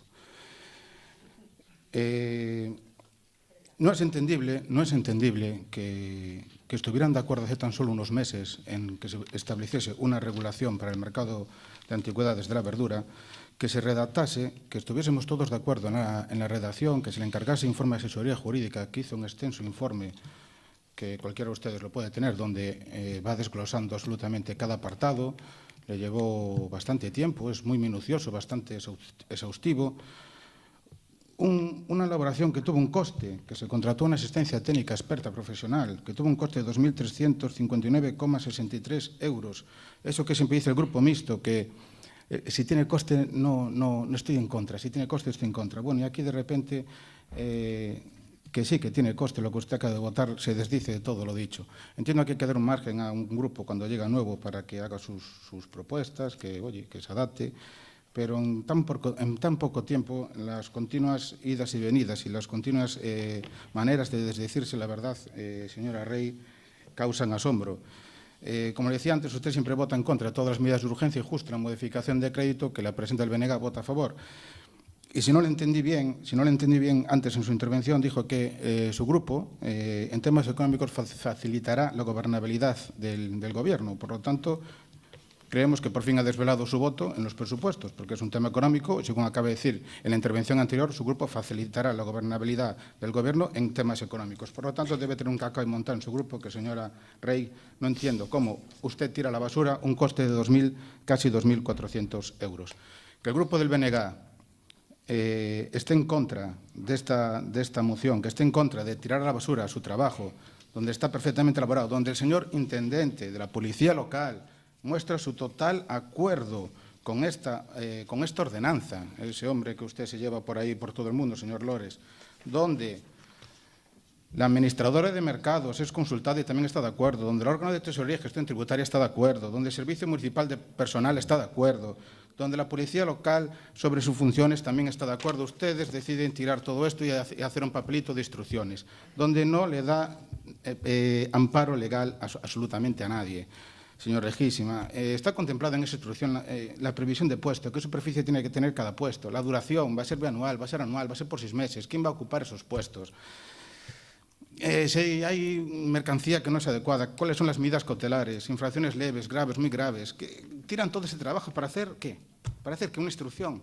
Y luego dice usted, no, es que no hable con el mercado ambulante. No, hombre, no, después de 4 años y aún había hablado con los señores. Por favor, por favor. Es que, de verdad, hay cosas que a uno no le dejan de sorprender. Nuestra moción está prácticamente para, si ustedes quieren, para empezar y dar una garantía jurídica a todos. Anhelamos que funcione como el mercado de antigüedades y coleccionismo de Lugo, que es un ejemplo, y va gente de toda la provincia de La Coruña. Queremos que sea así en Pontevedra, está en sus manos, es muy sencillo, un trabajo previo, y la verdad no entendemos cómo echan por tierra este trabajo, se enmiendan ustedes a sí mismos, el Grupo Mixto se enmienda a sí mismo, hacemos aquí triple pirueta mortal y presentamos y empezamos de cero. Nuestro grupo es muy responsable, muy coherente y nosotros vamos a seguir defendiendo este acuerdo unánime que teníamos todos la anterior corporación. Nada más y muchas gracias. Muchas gracias, señor Aval. Señora Rey, tenga la palabra. El Grupo Mixto Ciudadanos no estaba cuando se redactó la ordenanza. Yo sé que ustedes intentan hacer creer que Ciudadanos tiene la culpa de todos los males de esta ciudad e incluso de España, pero de verdad no estábamos ni siquiera constituidos como partido político, me parece. De todas formas, sigo sin entender de verdad cómo hacen política. Cómo la hacen siempre por encima de los intereses de los pontevedreses y únicamente poniéndola al servicio de sus siglas. Traer al Pleno 2 mociones para resolver el mismo problema dice mucho ya de cómo al final conseguimos entre todos desvirtuar el fin real que deberíamos priorizar. A veces hay que ser humilde y reconocer que otros partidos, otras siglas e incluso otras ideologías hacen propuestas mejores que la nuestra, como en este caso la hizo el Partido Socialista. En lugar de aunar esfuerzos, de buscar las mejores opciones entre todos, siguen empeñados en tirar cada uno por su lado, pero nunca todos juntos del lado de Pontevedra. Ya hemos votado la moción anterior, desde luego a Ciudadanos le parece correcta, consecuentemente vamos a votar esta en contra. Y espero que pronto pueda dormir, porque pronto le diremos cuál es la decisión de Ciudadanos sobre los presupuestos. Moitas gracias, señora Rey. ¿Alguna outra intervención? Paloma. Señora Castro, ten a palabra. Bueno, en primer lugar, no sé por qué nosotros también nos contradecimos, porque en ningún momento dijimos ni votamos ni en la comisión en contra de vuestra moción. Vamos a votar en favor de esta moción. Creemos que el trabajo llevado a cabo por la concejala socialista Carlota Román no puede quedar en el cajón. La ausencia de regulación de los mercados en esta ciudad, y refiriéndome con ello a la totalidad de mercados, tanto el de Estribela como el de la Plaza de Abastos, el de las galerías del Hospital Domínguez, así como la venta ambulante o el mercadillo de la verdura, es un hecho, y derivado de eso existen muchísimos problemas prácticos en los mismos. La función de un gobierno es gobernar, y así lo tuvo claro durante la pasada legislatura nuestra concejala socialista de Promoción Económica, que a pesar de las múltiples trabas que le pusieron sus socios de gobierno, consiguió sacar adelante una propuesta de reglamento que fue aprobada por la Comisión el 13 de mayo de este año. La tarea de regulación de los mercados requería la actuación coordinada de varias concejalías, como la de Personal o la de Seguridad Ciudadana, pero por parte de estos dos concejales, y a pesar de los múltiples requerimientos para reunirse y trabajar juntos que intentó Carlota Román, existió un pasotismo total y múltiples trabas. A pesar de ello, se consiguió sacar una propuesta de reglamento, por lo que ahora que tienen el poder, gobiernen y regulen. Ya tienen las bases, así que modifiquen aquellos aspectos jurídicos que así lo requieran, pero háganlo, ya que esto es una necesidad de esta ciudad. Muchas gracias, señora. Señor García Lejísima, tenga a palabra. Ben, bo día outra vez. En fin, non sei o tono do señor Abala que ven, pero se pillamos un bo día non lle vou contestar as descualificacións máis ou menos directas que viñeron para esta concellería. Mire, non cuestiono, me parece ben que a señora Castro defenda a labor da anterior concelleira, pero non se preocupe, non ten por que defendela diante este concelleiro, porque non a vai a cuestionar en ningún momento, como dixen antes, ni na vou cuestionar nesta intervención. Eu simplemente vou dicir unha cuestión. Efectivamente, eso foi a comisión o 13 de maio deste ano.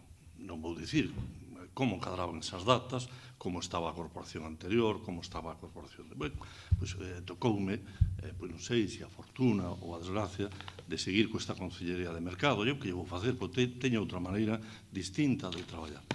Se digo, non é mellor nin peor que a dos demais, pero é distinta.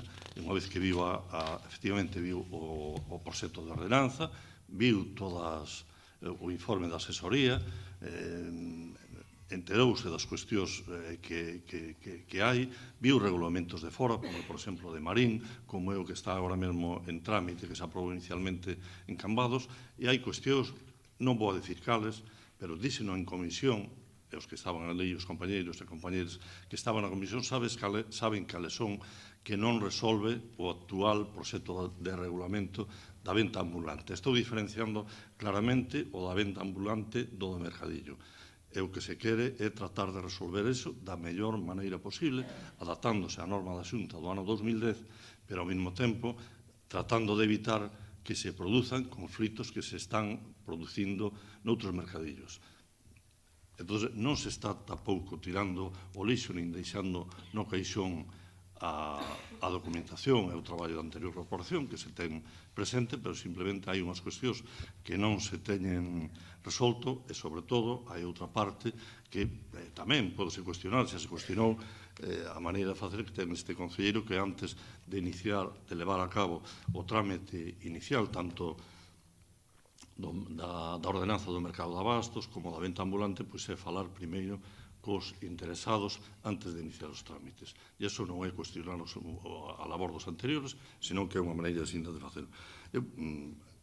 Como, aparte, na moción o que se di é seguir o regulamento como está, e hai unhas cuestións que, xa digo, díxenas en comisión que non están resoltas, é polo que imos a votar en contra deso. E en canto ao do mercadiño, bueno, hai unha instrucción que é transitoria, o que estaba na Plaza da Verdura, e ben, aí eu creo que didácticamente podíanos vir ben a todos pois falar coas persoas que venden ali eses produtos no mercadillo, e ao mellor o que dicíamos aquí pois non o diríamos por respecto a eles, ver a condición, ver cal é a súa situación laboral, ver todo iso, entonces, a non ser que queiramos rematar co mercadillo tal e como está actualmente. E se o regulamos, pois, non sei, vostedes sabrán o que pasa. De momento hai unha instrucción que di claramente, está colgada na web, eu non a vou relatar aquí, e vamos a ver se desa maneira se trata de resolver. Ya esta concellería, pois, hombre, claro que lle gustaría que viñera por aquí por exemplo, o un mercadiño de antigüedades, como se fai unha vez ao ano en Sarria, pero creo que non é posible. Eso sería unha aspiración. Moitas grazas, señor García Lejísima. Señor Abal, ten a palabra. Señor Lejísima, instamos a retomar la tramitación. Obviamente se puede enriquecer con aportaciones del resto de los grupos que ahora están en la corporación municipal. Nos parece empezar de cero, tirar todo el trabajo anterior, no continuar con esta ordenanza, desecharla. Al grupo mixto, la señora Rey, se lo voy a leer despacio, a ver si se entera. Mire, fueron consultados usuarios, fueron consultados vecinos, fueron consultados comerciantes. Estuvo de acuerdo, insisto, el intendente principal de la Policía Local, la administradora de mercados, el órgano de tesorería y gestión tributaria, Servicio Municipal de Personal y la Policía Local. ¿Cree que esto no es estar todos juntos? ¿Cree que esto no es consenso? Deje usted el discurso político, deje usted y céntrese, señora Rey.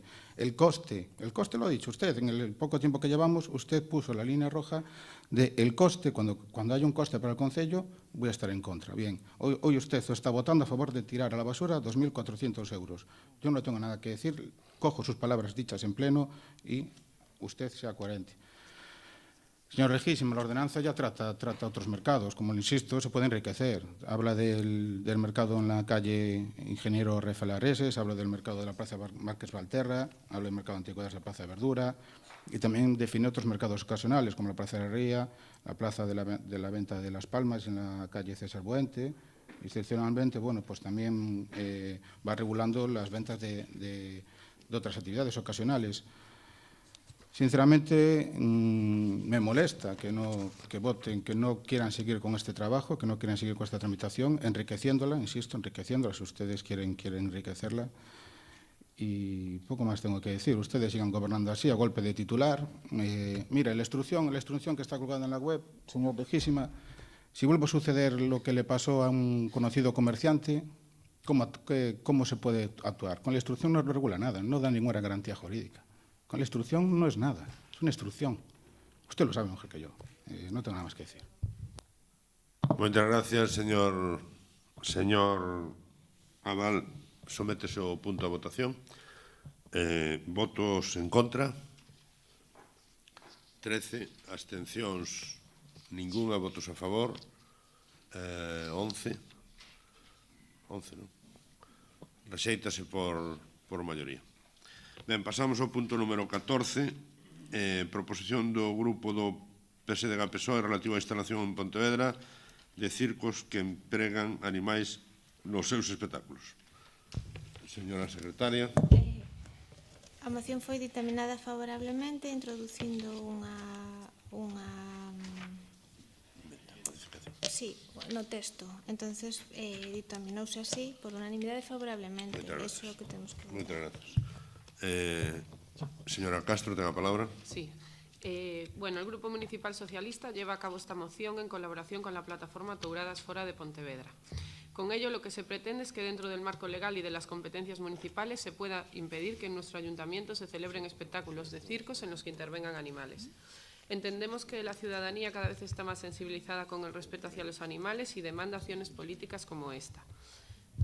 Entendemos también que existen muchas razones para prohibir los circos con animales, razones de carácter ético, ya que aunque los espectáculos de circo no aparezcan aparentemente violentos, son una auténtica tortura para los animales, ya que pasan la mayor parte de sus vidas encerrados en jaulas, incluso encadenados, obligados a trasladarse en espacios muy reducidos, alejados de su hábitat natural y sometidos a adiestramientos estrictos y crueles, a menudo basados en castigos y privación de alimentos, que les impiden desarrollar sus comportamientos naturales. Por tanto, la vida en los circos supone para los animales un grave sufrimiento, tanto físico como psicológico, con nefastas consecuencias para su salud.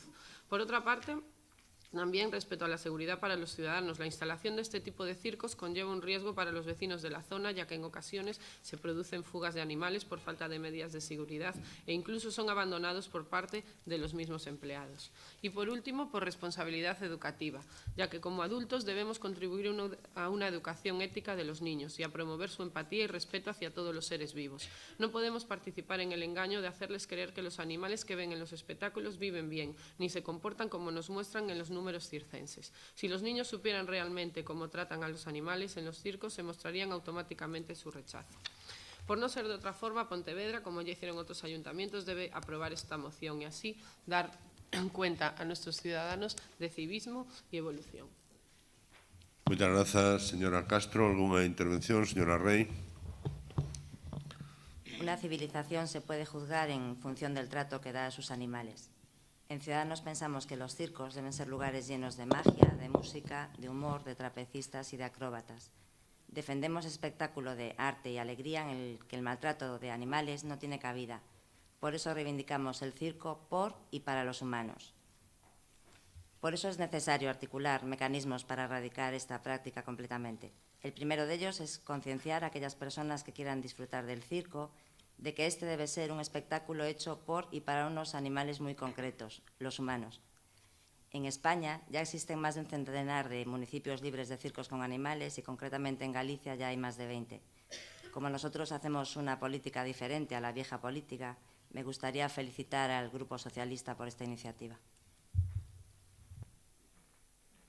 Muchas gracias. ¿Alguna outra intervención? Señor Rey. Sí, moitas gracias. Bueno, simplemente para decir que estamos de acordo coa proposta do Grupo Socialista, votaremos a favor. Simplemente quería sinalar que entre os espectáculos que amosan crueldade cos animais tamén está o asasinato de reses bravas en prazas de touros. Insto, ainda que non sexa este o momento nesta votación, pero insto a que este próximo ano o Concello de Pontevedra deixe de subvencionar ou deixe de facer un convenio coa Praza de Touros, que é o que en parte permite que se celebren aquí na nosa cidade corridas de touros. Nada máis, simplemente que apoiamos isto. Moitas gracias.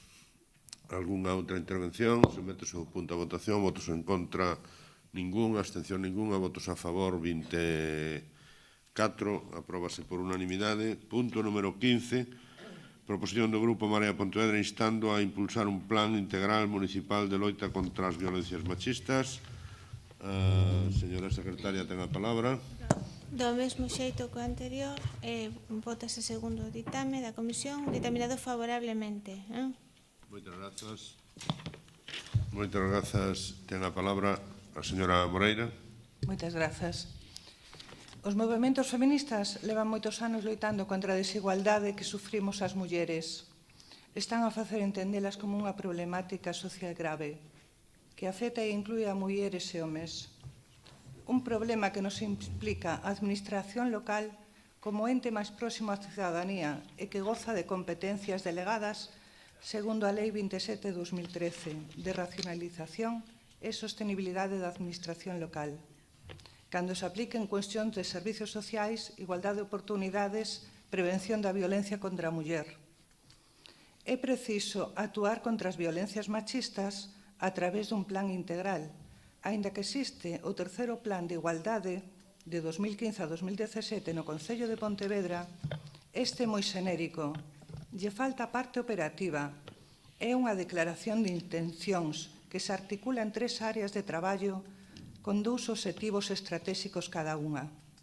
En materia de abordaxe de integral de violencia de xénero, concretamente manifesta promover a saúde integral das mulleres e o seu autocuidado, e outro eixe asegurar a atención directa e integral das vítimas. Obxectivos estratégicos que compartimos dende Marea Pontevedra. Posto que existe este plan, preguntámonos en que momento de execución se atopa este plan de igualdade? Que informes hai dos avances ou logros principais acadados ata agora? Onde se recolle o proceso de participación e implicación no diseño de execución do plan de todos os colectivos implicados, non só o Consello da Muller e o CIN, onde está contemplada a participación da sociedade civil no municipio de Pontevedra. Por todo isto, Marea Pontevedra propón impulsar a loita contra as violencias machistas, a través dun plan de traballo intervención que recolla nos seus termos de referencia os obxectivos que se queren alcanzar, as medidas que se van a levar a cabo para conseguir estes obxectivos, indicadores tantos cualitativos como cuantitativos que nos aporten información de como vai avanzando o plan e participación e implicación dos diferentes colectivos feministas e axentes sociais presentes na sociedade pontevedresa. Moitas grazas. Moitas grazas, señora Moreira. Señora Castro, ten a palabra. Nosotros desde el Grupo Municipal Socialista vamos a apoyar esta moción de Marea. La violencia de género es una lacra social que hay que erradicar desde las instituciones. Su lucha debe ser siempre prioritaria. Debemos impulsar las políticas y medidas ya existentes para mejorarlas y así conseguir una mayor efectividad, ya que si tenemos en cuenta el número de víctimas, el aumento de denuncias o de procedimientos judiciales abiertos, así como la postura que tienen muchas de nuestras adolescentes y de nuestros adolescentes sobre estos temas y los comportamientos machistas que siguen estando presentes en nuestra sociedad, es evidente que los resultados pretendidos no se están consiguiendo. Esta es una lucha de todos y solo así conseguiremos erradicarla. No entiende de signos ni de colores políticos y tenemos que implicarnos, tanto partidos políticos como instituciones, asociaciones y ciudadanos. Nadie puede quedar fuera. Moitas grazas. Señora Teso, ten a palabra.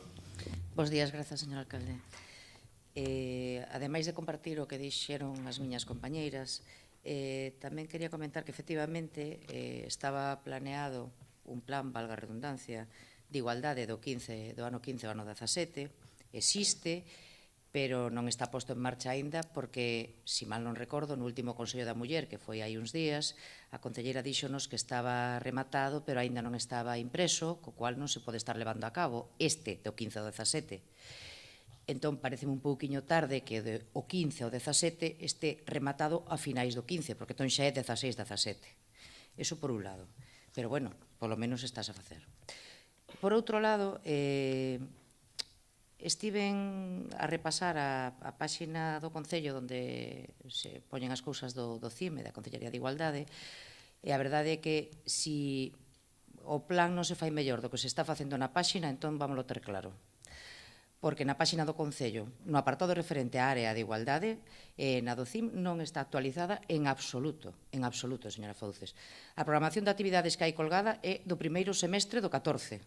O programa Irene 2013-2014, a campaña do 25 de novembre do 12, o proxecto ILES do 2007-2013, inserción laboral para mulleres vítimas, da erro a entrar, non se pode entrar para nada. E como eso, todas as ligazóns que hai aí non se pode entrar ninguna.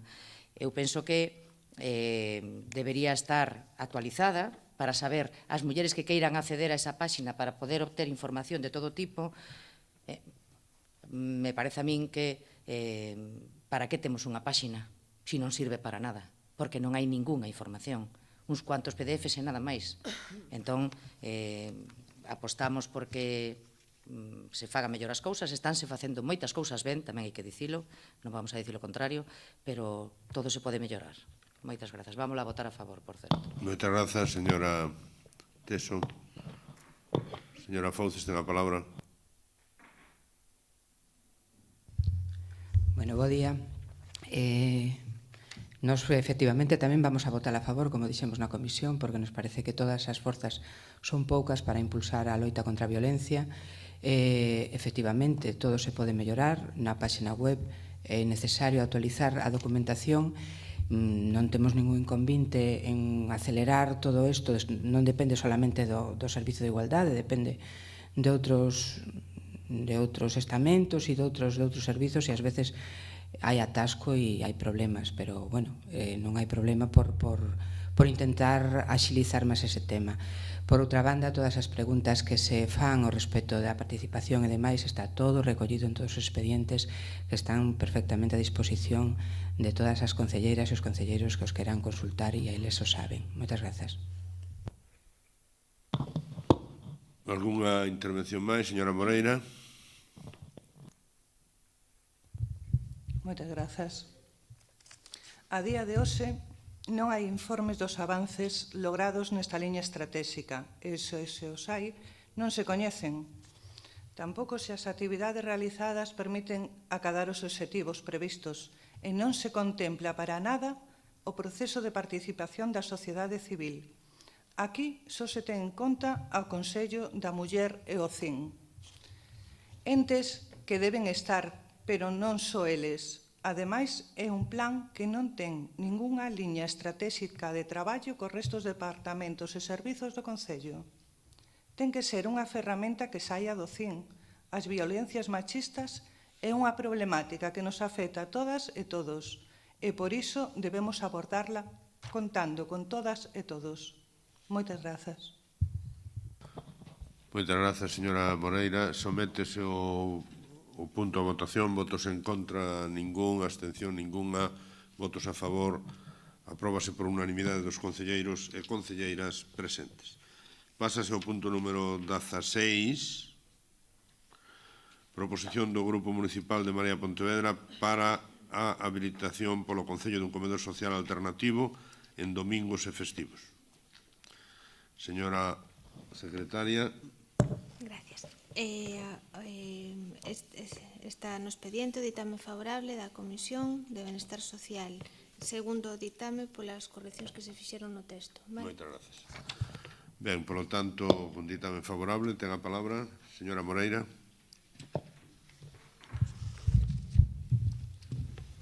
Moitas grazas. Cada día máis persoas empobrecidas acoden en busca dun plato de comida quente ao comedor social de San Francisco. Persoas que en idade productiva de traballo, pero pola falta de actividade remunerada, non dispoñen de ingresos económicos, coas prestacións e subsidios esgotados. Persoas que chegaron á idade de xubilación sin ter cotizado ou con cotizacións tan baixas que fan que perciban pensións que non lles dan para a vivenda ou para comer. Non lles dá para as dúas cousas. Persoas transeúntes que van de paso pola nosa cidade e incluso familias que recollen a comida e a levan para casa para evitar a vergoña que senten cando non ten posibilidade de alimentar as súas familias por sí mesmos. Esta labor social a levan realizando dende fai 27 anos. Están atendendo a unha media de 110 persoas por día, das cales máis da metade delas son habituais neste comedor dende fai máis dun ano. Este comedor está aberto todo o ano, exceto os domingos e festivos. As persoas temos a necesidade de comer todos os días e Marea Pontevedra propón ao Concello que se estudien posibilidades de buscar un comedor alternativo para estes días, facilitando que reciban un xantar quente tamén os domingos e os festivos relixiosos. Moitas grazas. Moitas grazas, señora Moreira. Señora Rey, tenga... Una vez analizada la moción y discutida en la Comisión de Bienestar Social, no puedo más que agradecerle a mis compañeros de Marea el haber detectado un problema social tan grave como este al que han propuesto por fin una solución real, con el único fin de ayudar a los más desfavorecidos. Ciudadanos no solo vota a favor de esta moción, sino que agradece a ese grupo municipal la presentación de esta moción y a todos los grupos municipales el apoyarla, dejando de lado la vieja política. Mención especial merece además la actitud de mi compañera de corporación, Carmen Moreira, que ha buscado el consenso y no la confrontación. Gracias. Moitas grazas. Señora Castro, ten a palabra. Sí, nosotros también vamos a apoyar esta propuesta. Las instituciones públicas tienen el deber de ayudar a sus ciudadanos ante situaciones de necesidad. El Estado debe hacerse cargo de estas necesidades en nombre del respeto a la dignidad de la persona. No podemos permitirnos que haya personas que no tengan nada caliente que llevarse a la boca los domingos o festivos religiosos. Debido a la crisis económica, se produjo un aumento considerable de las personas usuarias de los comedores sociales y muchas familias llevan más de un año siendo usuarias permanentes. Por ello, creemos que corresponde al Ayuntamiento gestionar este vacío, ya sea mediante un comedor alternativo para estos días, como propone la Marea, o buscando o buscando otras fórmulas que faciliten esta alimentación durante estos días, como puede ser la dispensa de tickets para menús en algunos restaurantes, asumiendo el gasto de personal para estos días que no trabaje el voluntariado, o llevando a cabo algún concierto con otras asociaciones que puedan llevar a cabo esta labor de alimentación. Acciones que se están ya llevando a cabo en otros muchos ayuntamientos. Muchas gracias, señora Castro. Señora Teso. A verdade é que é de felicitar a Marea por esta iniciativa e tamén ao resto dos grupos por apoiala, non? O que é unha lástima é que agora que está rematando a crise, o señor alcalde, din vostedes que van a estudar alternativas para un comedor social. Bueno, levan vostedes aquí gobernando case 17 anos e hai moitas cousas que se podían ter feito ao respecto e non se fixeron. Deben estar a estudiar moito porque non dan rematado de tomar as decisións oportunas. Entón, alegrámonos de que hoxe, por fin, se tomen. Moitas grazas. Grazas, señora Teso. Señora Fonces, ten a palabra. Nada, nos alegrarnos que todo o mundo estemos traballando no mismo sentido. Nos parece que é un beneficio para todo o mundo. É un traballo que xa se leva facendo complicado, xa o veredes. O que se está aprobando aquí é estudar a posibilidade de poder poñer en marcha. É difícil atopar un grupo de persoas como é o Comedor San Francisco para que se faga cargo de unha actuación así, dunha forma como están facendo, pero, bueno, seguiremos intentando, vamos a seguir traballando por intentalo, polo menos. Grazas. Sometemos entón o asunto a votación. Votos en contra ningún, abstencións ninguna e votos a favor. Apróbase por unanimidade da corporación. Punto número 17. Ratificación da urxencia da inclusión por urxencia e aprobación no seu caso da moción do Grupo Municipal do PP instando ao Goberno Municipal a que solicite da Xunta de Galicia a cesión do vial PO 546 e a elaboración dun proxecto de mellora de seguridade vial e humanización que integre unha solución para o tráfico seguro. Por lo tanto, considérase urxente por todos os grupos e ten a palabra o señor César Abad. Muchas gracias, señor alcalde. Bien, como ustedes saben, la red viaria entre los municipios de Pontevedra y Marín demandan una serie de actuaciones urgentes para garantizar la seguridad de los usuarios en todas sus formas. Algo histórico, la inseguridad y la peligrosidad de esta vía. Nosotros, este grupo político, intentó por todos los medios que no se hiciera el macronudo de celulosas en su actual ubicación. Intentamos por todos los medios que fuera desplazado hacia el interior. Se trajo una moción a este pleno donde tanto el grupo del BNG como el grupo del PSOE votó en contra, votó a favor de que se estableciera un macronudo en el corazón de la ría de Pontevedra, votó a favor de consolidar los terrenos ganados al mar. Ahí justamente APDR no hizo ninguna alegación al macronudo de celulosas. Fíjense ustedes las curiosidades de la vida, solamente funcionamos como a los dictados de un grupo político. ¿Por qué me refiero a macronudo de celulosas? Porque ese macronudo no lo decimos nosotros, lo dice la RAC, lo definió como el tramo más peligroso de Galicia. Justamente el tramo que conecta la P11 con la entrada a la AP9. Ese tramo, por mucho que podamos poner la velocidad a 50, como se ha tratado aquí en algún pleno, los puntos negros, hay numerosos puntos negros, puntos oscuros, van a seguir existiendo. La reducción de la velocidad no es una solución, la solución pasa por otras alternativas. Así lo ha entendido nuestro presidente local, Jacobo Moreira, y así hemos venido trabajando desde el primer día en buscar soluciones y alternativas para garantizar la seguridad de todos los usuarios.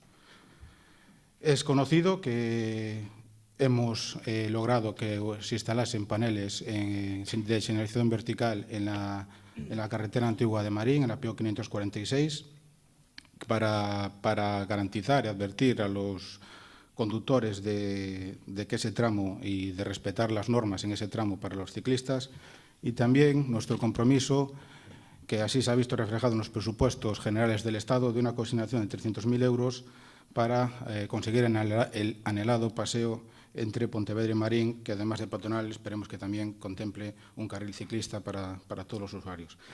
También es conocido por parte del Gobierno del BNG También es conocido los intentos, por lo menos a nivel público, los anuncios de conseguir la cesión del vial.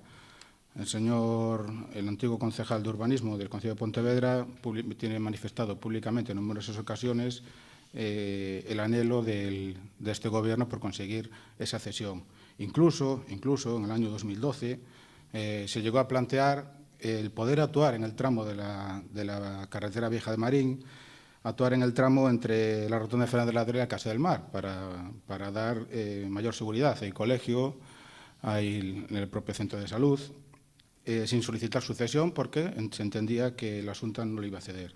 Bien, nuestras gestiones, insisto, por parte de nuestro presidente local, llamando a las puertas y petando un trabajo silencioso, están dando sus frutos y creemos que ya tienen la carta, ya les ha llegado la carta de la Xunta de Galicia, donde deja en las manos del Concello la cesión definitiva del vial. Por lo tanto, nosotros consideramos que tiene que ser el siguiente paso para garantizar la seguridad de toda la red viaria entre Marín y Pontevedra, que este Gobierno se dirija a la Xunta de Galicia, al Departamento de Infraestructuras y Vivienda, y solicite la cesión de vial y podamos ordenar nosotros, como queremos, como ustedes consideren oportuno, se pueda ordenar la seguridad viaria que tanta falta hace y tanto nos demandan, sobre todo los usuarios de bicicletas. Nada más y muchas gracias. Muchas gracias, señor Aval. Señora Rey, tiene la palabra. Recordemos que en el pleno del día, en el pasado mes de septiembre, se trató la problemática de la PO 546 y la PO 11 presentada por el Grupo Municipal Marea. Entendemos que sus compañeros del Partido Popular en la Xunta deberían realizar el proyecto y las mejoras solicitadas antes de la cesión al Concello que pretende. Una vez más, en la vieja política asistimos al espectáculo de ver cómo se pasan la pelota entre partidos e incluso entre administraciones, aunque estén gobernadas por sus mismos compañeros. Por los motivos expuestos, creo que deberíamos esperar a que la Xunta conteste a la moción propuesta por Marea. Si contestan, y si no, como pontevedrés que dice ser, señor Moreira, consulten el Parlamento el porqué de esos trámites. O en su defecto, les recuerdo que también son pontevedreses, el presidente de nuestro país, la ministra de Fomento, el vicepresidente de la Xunta y la presidenta del Parlamento, entre otros, que además son compañeros de su partido, con lo cual le insto a agilizar o a que lo agilice directamente usted. Muchas gracias, señora Rey. Señor Fernández, tiene la palabra. Gracias, señor alcalde. Bueno, nos imos a votar a favor desta moción a pesar da intervención do señor Aval, que parece empeñado en facer poucos amigos e en aislar o seu grupo. Pero non, a pesar de todo, xa anuncio que vamos a votar a favor desta moción. Este é un asunto que nos incluímos dentro das enmendas que plantexamos a proposta de orzamentos feita polo grupo de goberno, porque creemos que é un tema que se debe tratar e que se debe solventar canto antes. Nos sabemos que para iso fai falta entenderse coa Xunta de Galicia, pero iso forma parte das obrigas que lle corresponden ao señor alcalde, de xeito que xa debería estar no tema, dado tanto o volumen de tráfico como a integración na malla urbana de boa parte desa estrada. Por lo tanto, creemos que aquí hai que facer alo menos dúas cousas. Por un lado, orzamentar, cousa que vostedes parece que non queren facer, e por outro lado, conveniar, chegar a acordos, cousa que parece que vostede non sabe facer, señor Lores.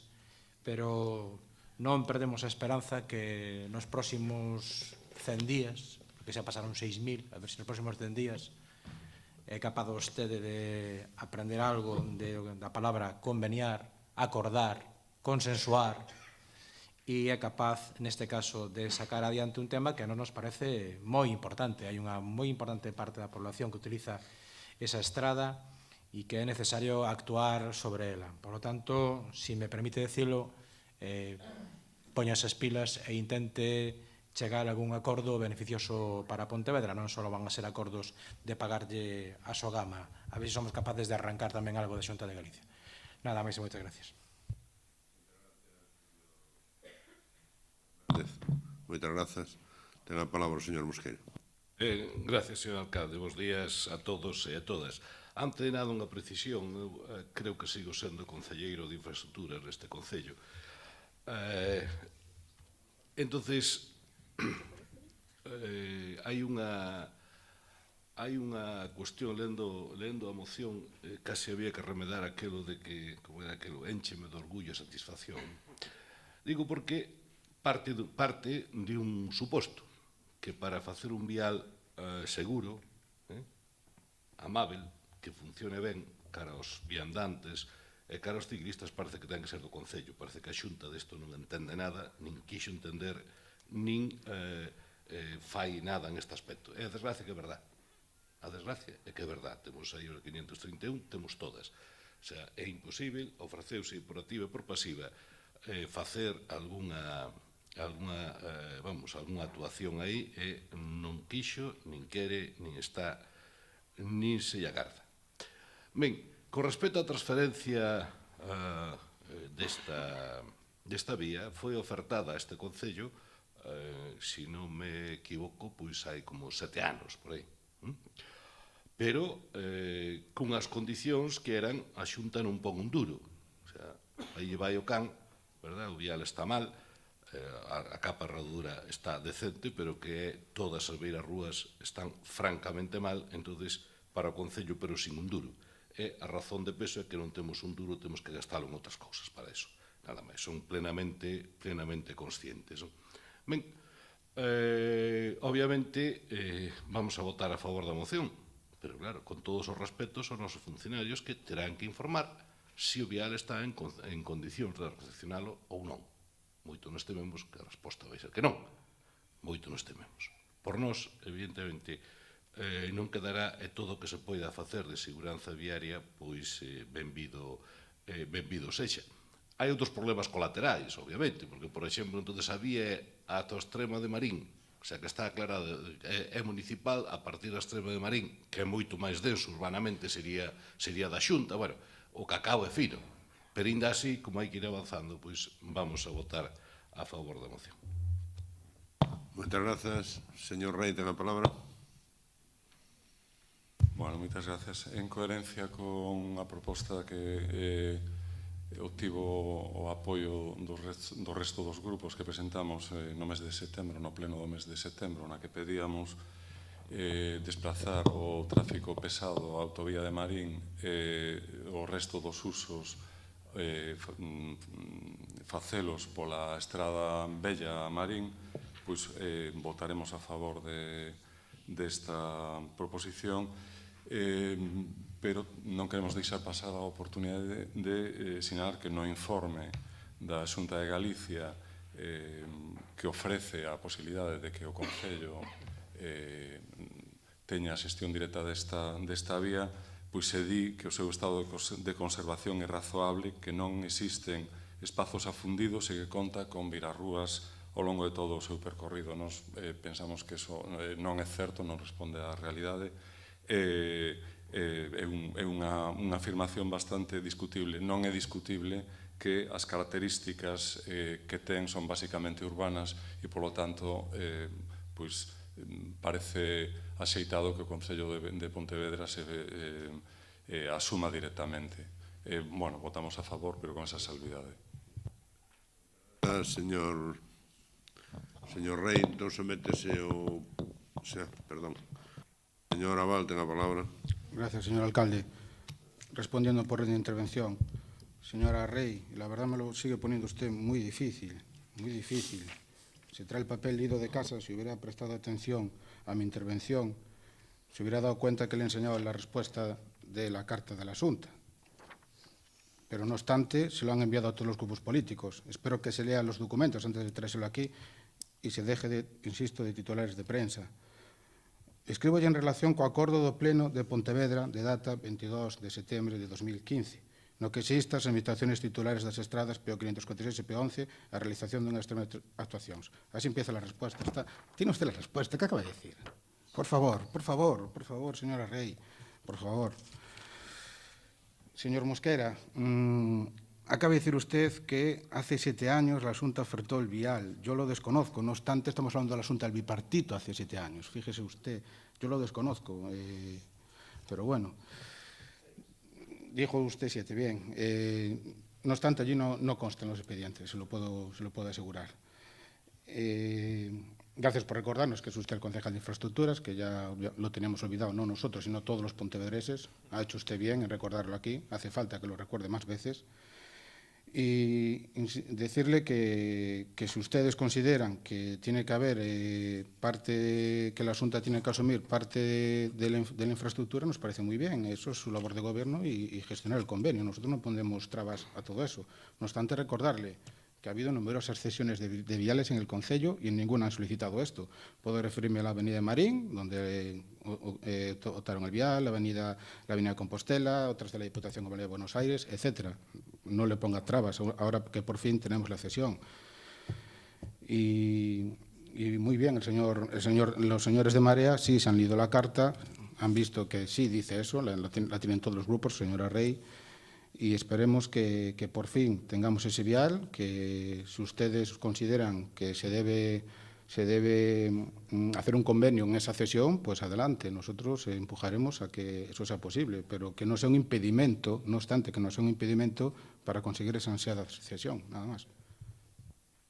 Muchas gracias, señor Raval. Señor Mosquera, ten a palabra. No, solo unha precisión. A ver, na PO11, non sei se o Fomento transfireu 1.700.000, se non me falla a memoria para facer esa obra. Na Avenida de Bos Aires, na Rúa da Seca, na travesía do Campo Santo, e outra serie delas que foi que a Diputación fomos 70-30, pagaba 70% a Diputación e 30% o Concello. Houve algunha que tal, a Avenida de Compostela era por outros motivos, pero é dicir que en xeral casi sempre se fai mediante convenio, menos que a Xunta que dixo que non tiña un duro. Se me pon, eu creo que foi que xa que a Xunta do PP, pero dame igual que fora que a bipartita ou que a tripartita, dame exactamente igual. O que é certo que son varios kilómetros, un trazado moi difícil, e que se a Xunta aquí estuvera facendo maravillas, pois podes haber un convenio, e igual hasta pode o Concello votar ben, se por exemplo fai a variante de Alba, se millora 531, fai obras aquí, pois bueno, igual o Concello ten que rascarse por outro lado, porque non fai nada de nada. E ustedes non quero interpretar que o que están pedindo é que o Concello lle arregle os desperfectos da Xunta aquí. Supoño que non, quero entender que non. Se non hai máis intervención, sométese o asunto a votación. Votos en contra, ningún, abstencións, ningunha, votos a favor. Apróbase por unanimidade das concelleiras e concelleiros presentes. Ben, pasamos ao punto seguinte, que é o punto número 18, ratificación da súa inclusión por urxencia e aprobación no seu caso da moción do Grupo Mixto, Mixto Ciudadanos, relativa á subsanación de deficiencias urbanísticas no antigo tramo da 550 na parroquia de Cerponzóns. Isto se admite a urxencia? Sí, non hai problema ningún, non? Por lo tanto, dáse por incluída na orden do día e tamén por urxente. E ten a palabra. Hai unha emenda do Partido Popular, pero eso discutimos no transcurso da discusión, incorporamos a emenda. Señora Rey, ten a palabra. Dende fai anos, os veciños da parroquia de Cerponzóns reclaman ás institucións correspondentes melloras urbanísticas no antigo tramo da N550. Despois de varias solicitudes e requerimentos por parte dos cidadáns desta parroquia, os resultados obtidos foron o asfaltado da estrada, bandas de reducción de velocidade nun só sentido da calzada e a limpeza lateral da ponte situada neste tramo da N550. O que é o mesmo, un parche para que as propostas dos veciños se cesaran por un tempo. O antigo tramo da carretera N550 carece de canalización de augas, de beiras rúas e de seguridade vial. A parte de todo o anterior, a estrada encóntrase sobre unha ponte do século XVIII de gran valor histórico que está en estado de deterioro con multitude de maleza e sen limpar e que ademais está provocando unha preocupación latente na sociedade pontevedresa. As carencias deste tramo da estrada é coñecido por todos os grupos políticos da corporación, non obstante esta parroquia segue sen ver solucións. Pola nosa proposta é que o Concello de Pontevedra inste ao Ministerio de Fomento a tomar as seguintes medidas para subsanar as deficiencias urbanísticas deste tramo. Instalación de bandas de reducción de velocidade, implantación de beirarrúas, canalización das augas pluviais e intervención sobre a ponte do século XVIII para manter e conservar esta obra de gran valor histórico e patrimonial. Moitas grazas, señora. Non sei se procedería que intervira o Partido Popular para conocer a emenda, que eu non la conozco, polo menos, e despois xa se debate outra vez todo conxuntamente. Señor Ken, Partido Popular. Martínez. Señor Martínez, ten a palabra. Buenos días a todos y a todas. Vamos a ver, la enmienda procede, ahora voy a explicarlo. Vamos a ver, la parroquia de Cerponzóns en breve cumplirá 1000 años, ¿verdad? La señora Rey lleva aquí 170 días. De ahí la moción que presenta, ¿verdad? La parroquia de Cerponzóns, según los vecinos, nosotros como partido nos hemos acercado varias veces a la parroquia, hemos estado con ellos, con las asociaciones. 1000 años de historia, 16 años de abandono por el gobierno local, 16. Problemas de alcantarillado, problemas de alumbrado, problemas de asfaltado, reasfaltado de aceras y de pistas. Mira, un momento, por favor. A ver, a mí non me importa. Este é un pleno. Outro día presenta usted unha moción dese tipo. Este é unha emenda a unha proposta dunha señora. Faga usted a emenda, por favor, e non me fale usted do suceso dos Anxos, vamos, porque creo que non procede. Eu creo que non procede, vamos. Con todo cariño. Non é por cortarlo, pero que non procede. Vamos a falar da moción esta, por favor, e a mí non me gusta interrumpir, pero claro, es que aquí ahora podemos contar a historia dos romanos tamén. Vale. Si me perdona, señor alcalde, yo es que tampoco le he entendido lo que usted ha dicho. Que se explique bien, que yo tampoco le he entendido bien lo que ha dicho. Yo le entendí pues lo explico mellor. No. Que se limite usted a esa enmenda. Le entendí que hablase de la enmienda y que lo juntase con la intervención. Vamos, le entendí eso. Que ya hiciese mi intervención. Hicimos todo junto, vamos. A ver, vale, bien, pues inda así. Yo le entendí eso. Inda así, tampoco me fala usted de... Bueno, vale, presento la moción, vale, la enmienda. Se propone añadir un punto, primero la propuesta de acuerdo con la siguiente redacción. Instar al Gobierno municipal a que solicite formalmente al Ministerio de Fomento la transferencia de la titularidad del antiguo tramo de la Nacional 550 en la parroquia de Cerponzóns. Diga usted ahora. É que non entendín ben. Me pode repetir? Instar ao Ministerio de Fomento? No, instar ao Gobierno municipal. Sí. A que solicite formalmente al Ministerio de Fomento la transferencia de la titularidad del antiguo tramo de la Nacional 550 de la parroquia de Cerponzóns. Toda a parroquia. Se referirá a toda a parroquia, non? Vale. Ben. Señor... Ten a palabra, sí. Señor Fernando. Bueno, bos días. Eu vou a falar da moción presentada por Ciudadanos, Grupo Mixto, non sei, bueno, pola señora Rey. Nós participamos nunha visita acompañados por veciños da parroquia de San Vicente de Cerponzóns, por membros da Asociación de Veciños, onde poidamos comprobar que efectivamente hai un tramo da antigua carretera nacional que presenta unha serie de deficiencias importantes relatadas pola moción presentada pola compañeira do Grupo Mixto, non? Por lo tanto, creo que é de xusticia que o Concello se preocupe de actuar tamén neses espacios donde se fai necesaria a recuperación tanto de valores patrimoniais como de aspectos puramente urbanísticos, de non actuar que inste a quen ten que facelo para que actúe, non? Creemos que é unha moción axeitada, creemos que é unha moción que está absolutamente razonada, creemos que os veciños de Ponzóns merecen que se faga algo nese tramo, un tramo onde ademais podemos comprobar como os vehículos o aproveitan para facer para intentar acortar e a veces van a unhas velocidades excesivas e unha necesidade, eu creo que bastante urxente, de que se adopten medidas, non? Aí hai unha ponte onde durante moitos anos, cando a circulación era moito máis densa, evidentemente, moitos coches foron abaixo, foron ao río, non? Agora, afortunadamente non ocorre eso, basicamente porque hai tamén moito menos tráfico e porque a xente ten máis cuidado cando conduce, pero que é unha zona de certo perigo, incluso hai unha parada de autobús escolar por ali, por lo tanto, fan falta a adopción de medidas importantes a ter en conta, ben directamente dende o Concello ou ben instando a quen ten que tomar medidas, non?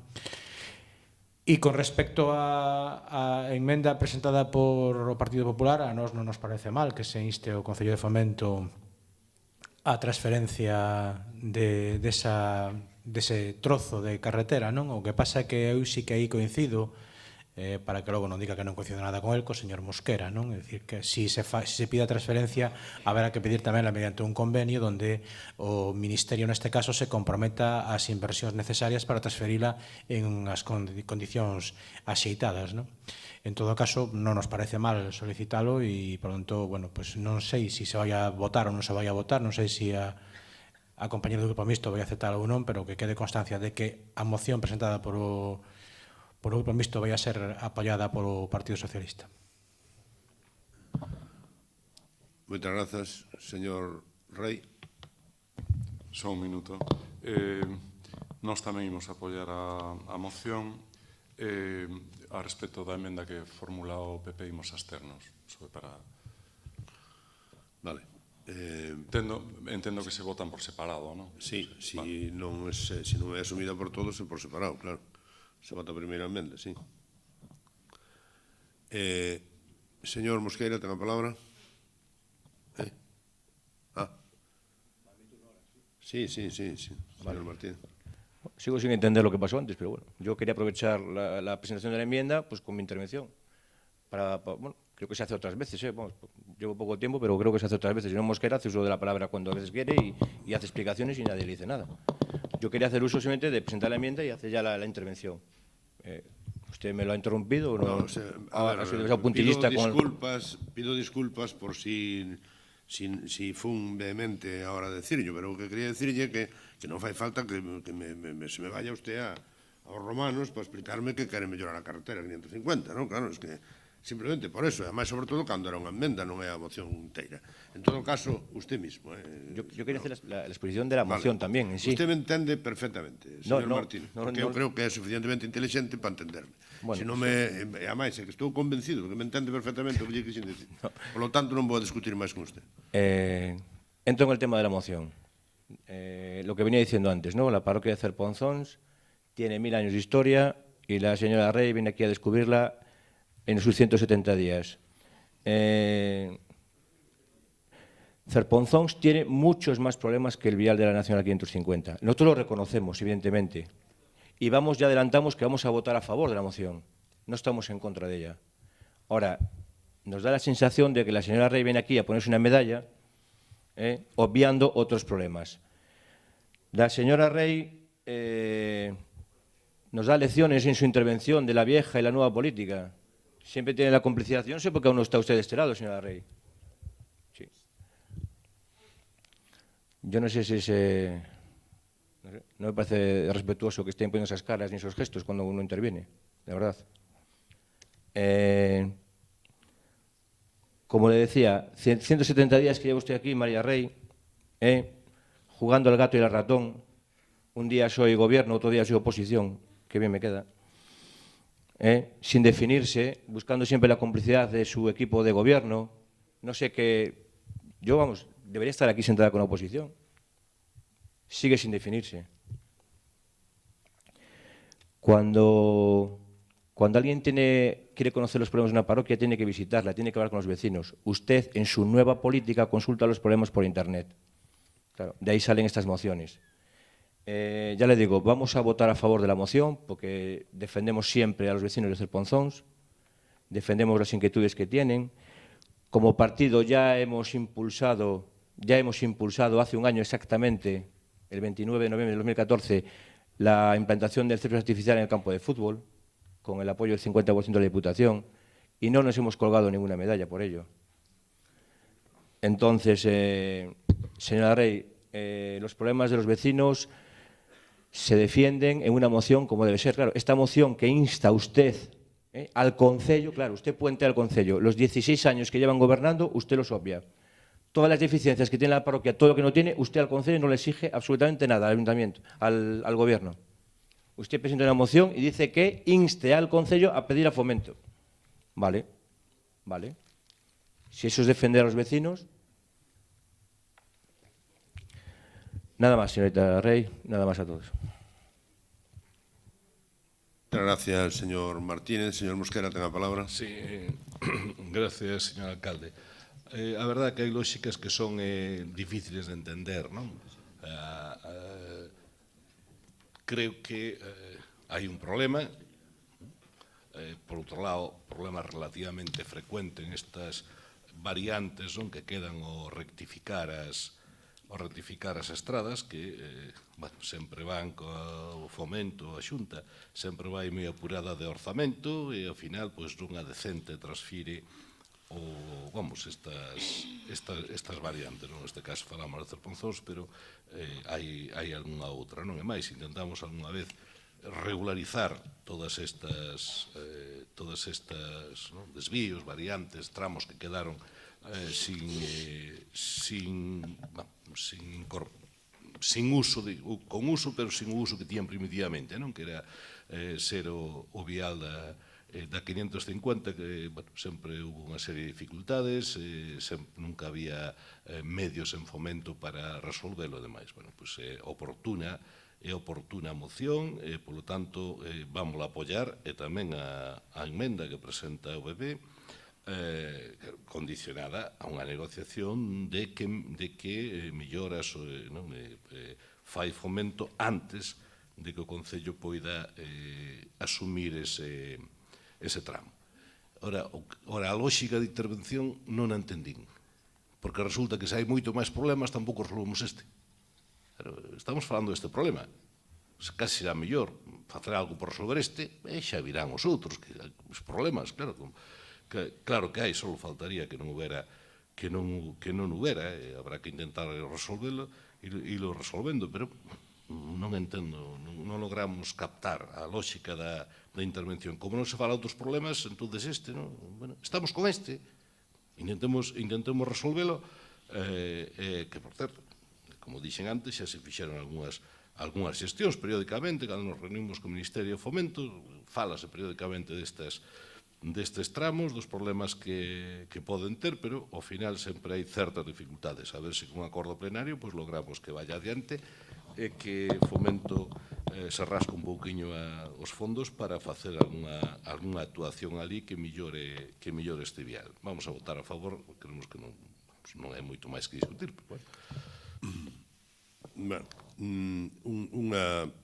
Unha matización. Non é que haya dificultades, negativa sistemática do Ministerio de Fomento a ceder tramos da 550 hacia a Coruña. Negativa sistemática. Si cambiou eso, que vai a cambiar, pues estamos encantados. Pero negativa, para conseguir hasta Pasarón volvímonos locos. E se puxeron punto duro. Perdón lo de punto duro que se me escapou. Como os chinos non entendían os tacos, non daba igual. Agora aquí estou, non me dou conta. Polo tanto, pareceme espléndido. E, claro, decirlle a este goberno, cando eu entrei neste goberno, a 550 pasaba pola Rúa Real.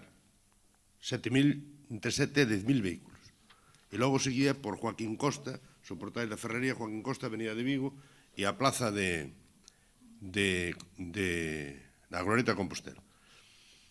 Non hai dúbidas de que este goberno está intentando incorporar todos os tramos urbanos posibles e darlle, ademais, un tratamento de calidad urbana e de seguridade vial. Iso non debe haber duda absolutamente ninguna. Por lo tanto, a miña duda que me queda ahora é se debatemos a moción do Partido Popular porque Marea non a incorpora, vamos, non acepta incorporala, entón votamos independente. Xa, a moción é de Ciudadanos, pero digo que... que non sei Eu decía que se votase por separado a moción. Perdón. Ciudadanos acepta a emenda? Sí, Ciudadanos la acepta porque independientemente de que el señor José Luis me critique por instar, como en la enmienda también instan ellos, yo creo que es perfectamente aceptable. Bien, si Ciudadanos acepta a emenda, por lo tanto se vota xa a moción coa emenda incorporada. Por lo tanto, moción coa emenda incorporada, votos en contra, ningún, abstencións, ningún, votos a favor, apróbase por unanimidade da corporación. Ben, pasamos ao punto seguinte, punto 19. Xa está dictaminada esta moción, por lo tanto non hai que incluíla por urxencia. Moción do Grupo Municipal do Partido Popular sobre a creación dun sistema telemático para a inscripción nas escolas deportivas municipais. A señora secretaria leo o ditamen da comisión. Ditamínase favorablemente pola comisión informativa segundo o texto do propio ditamen. Favorable. Vale. Moitas grazas. Por lo tanto, ten a palabra o señor Abigo.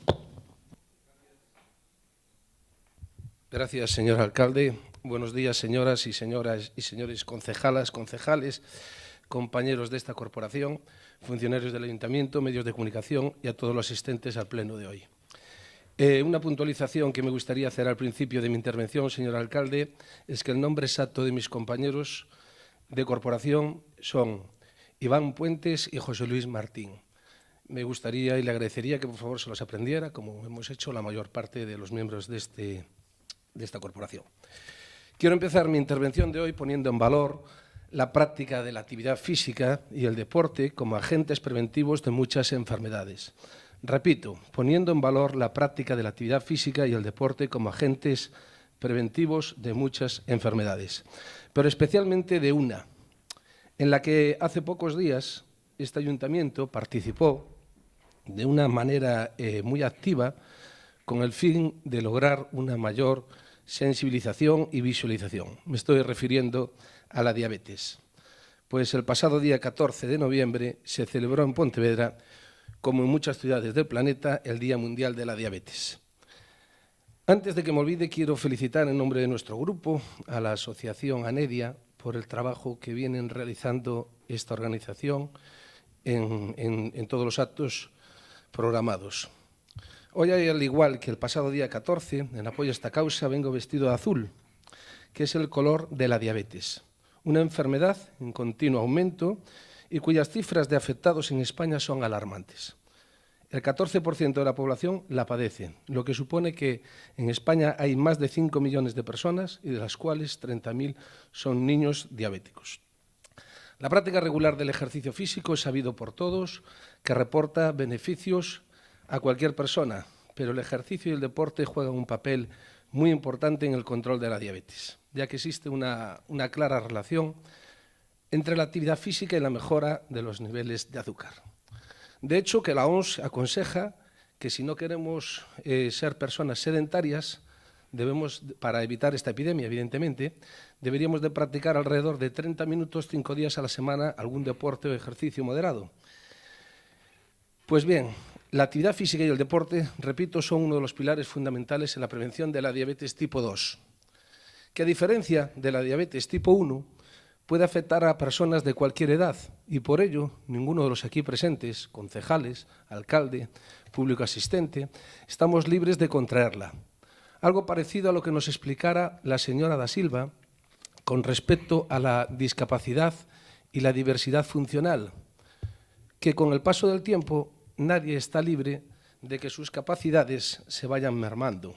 Y por ello, recordarle a la señora concejala de Deportes que este ayuntamiento, que diseñar políticas encaminadas a favorecer unos hábitos físico-deportivos saludables es muy, pero que muy importante, porque puede prevenir o retrasar la aparición de la diabetes por medio de una dieta sana y de un ejercicio. Por cierto, respecto al término de diversidad funcional, es una lástima que no se incluyese el término en la invitación que nos ha hecho llegar el señor alcalde con motivo de los actos de clausura del programa EFESTO 2015, donde dice, dedicado a los vecinos y vecinas con discapacidad.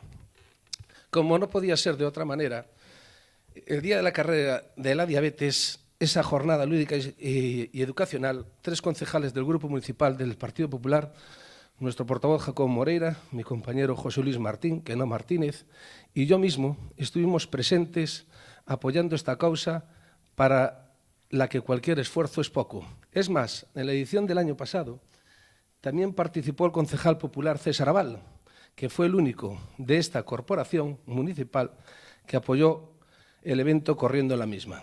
Por cierto, señor alcalde, dado que es usted un hombre influyente, a ver si consigue que este año los Reyes Magos tiren en la cabalgata caramelos sin azúcar.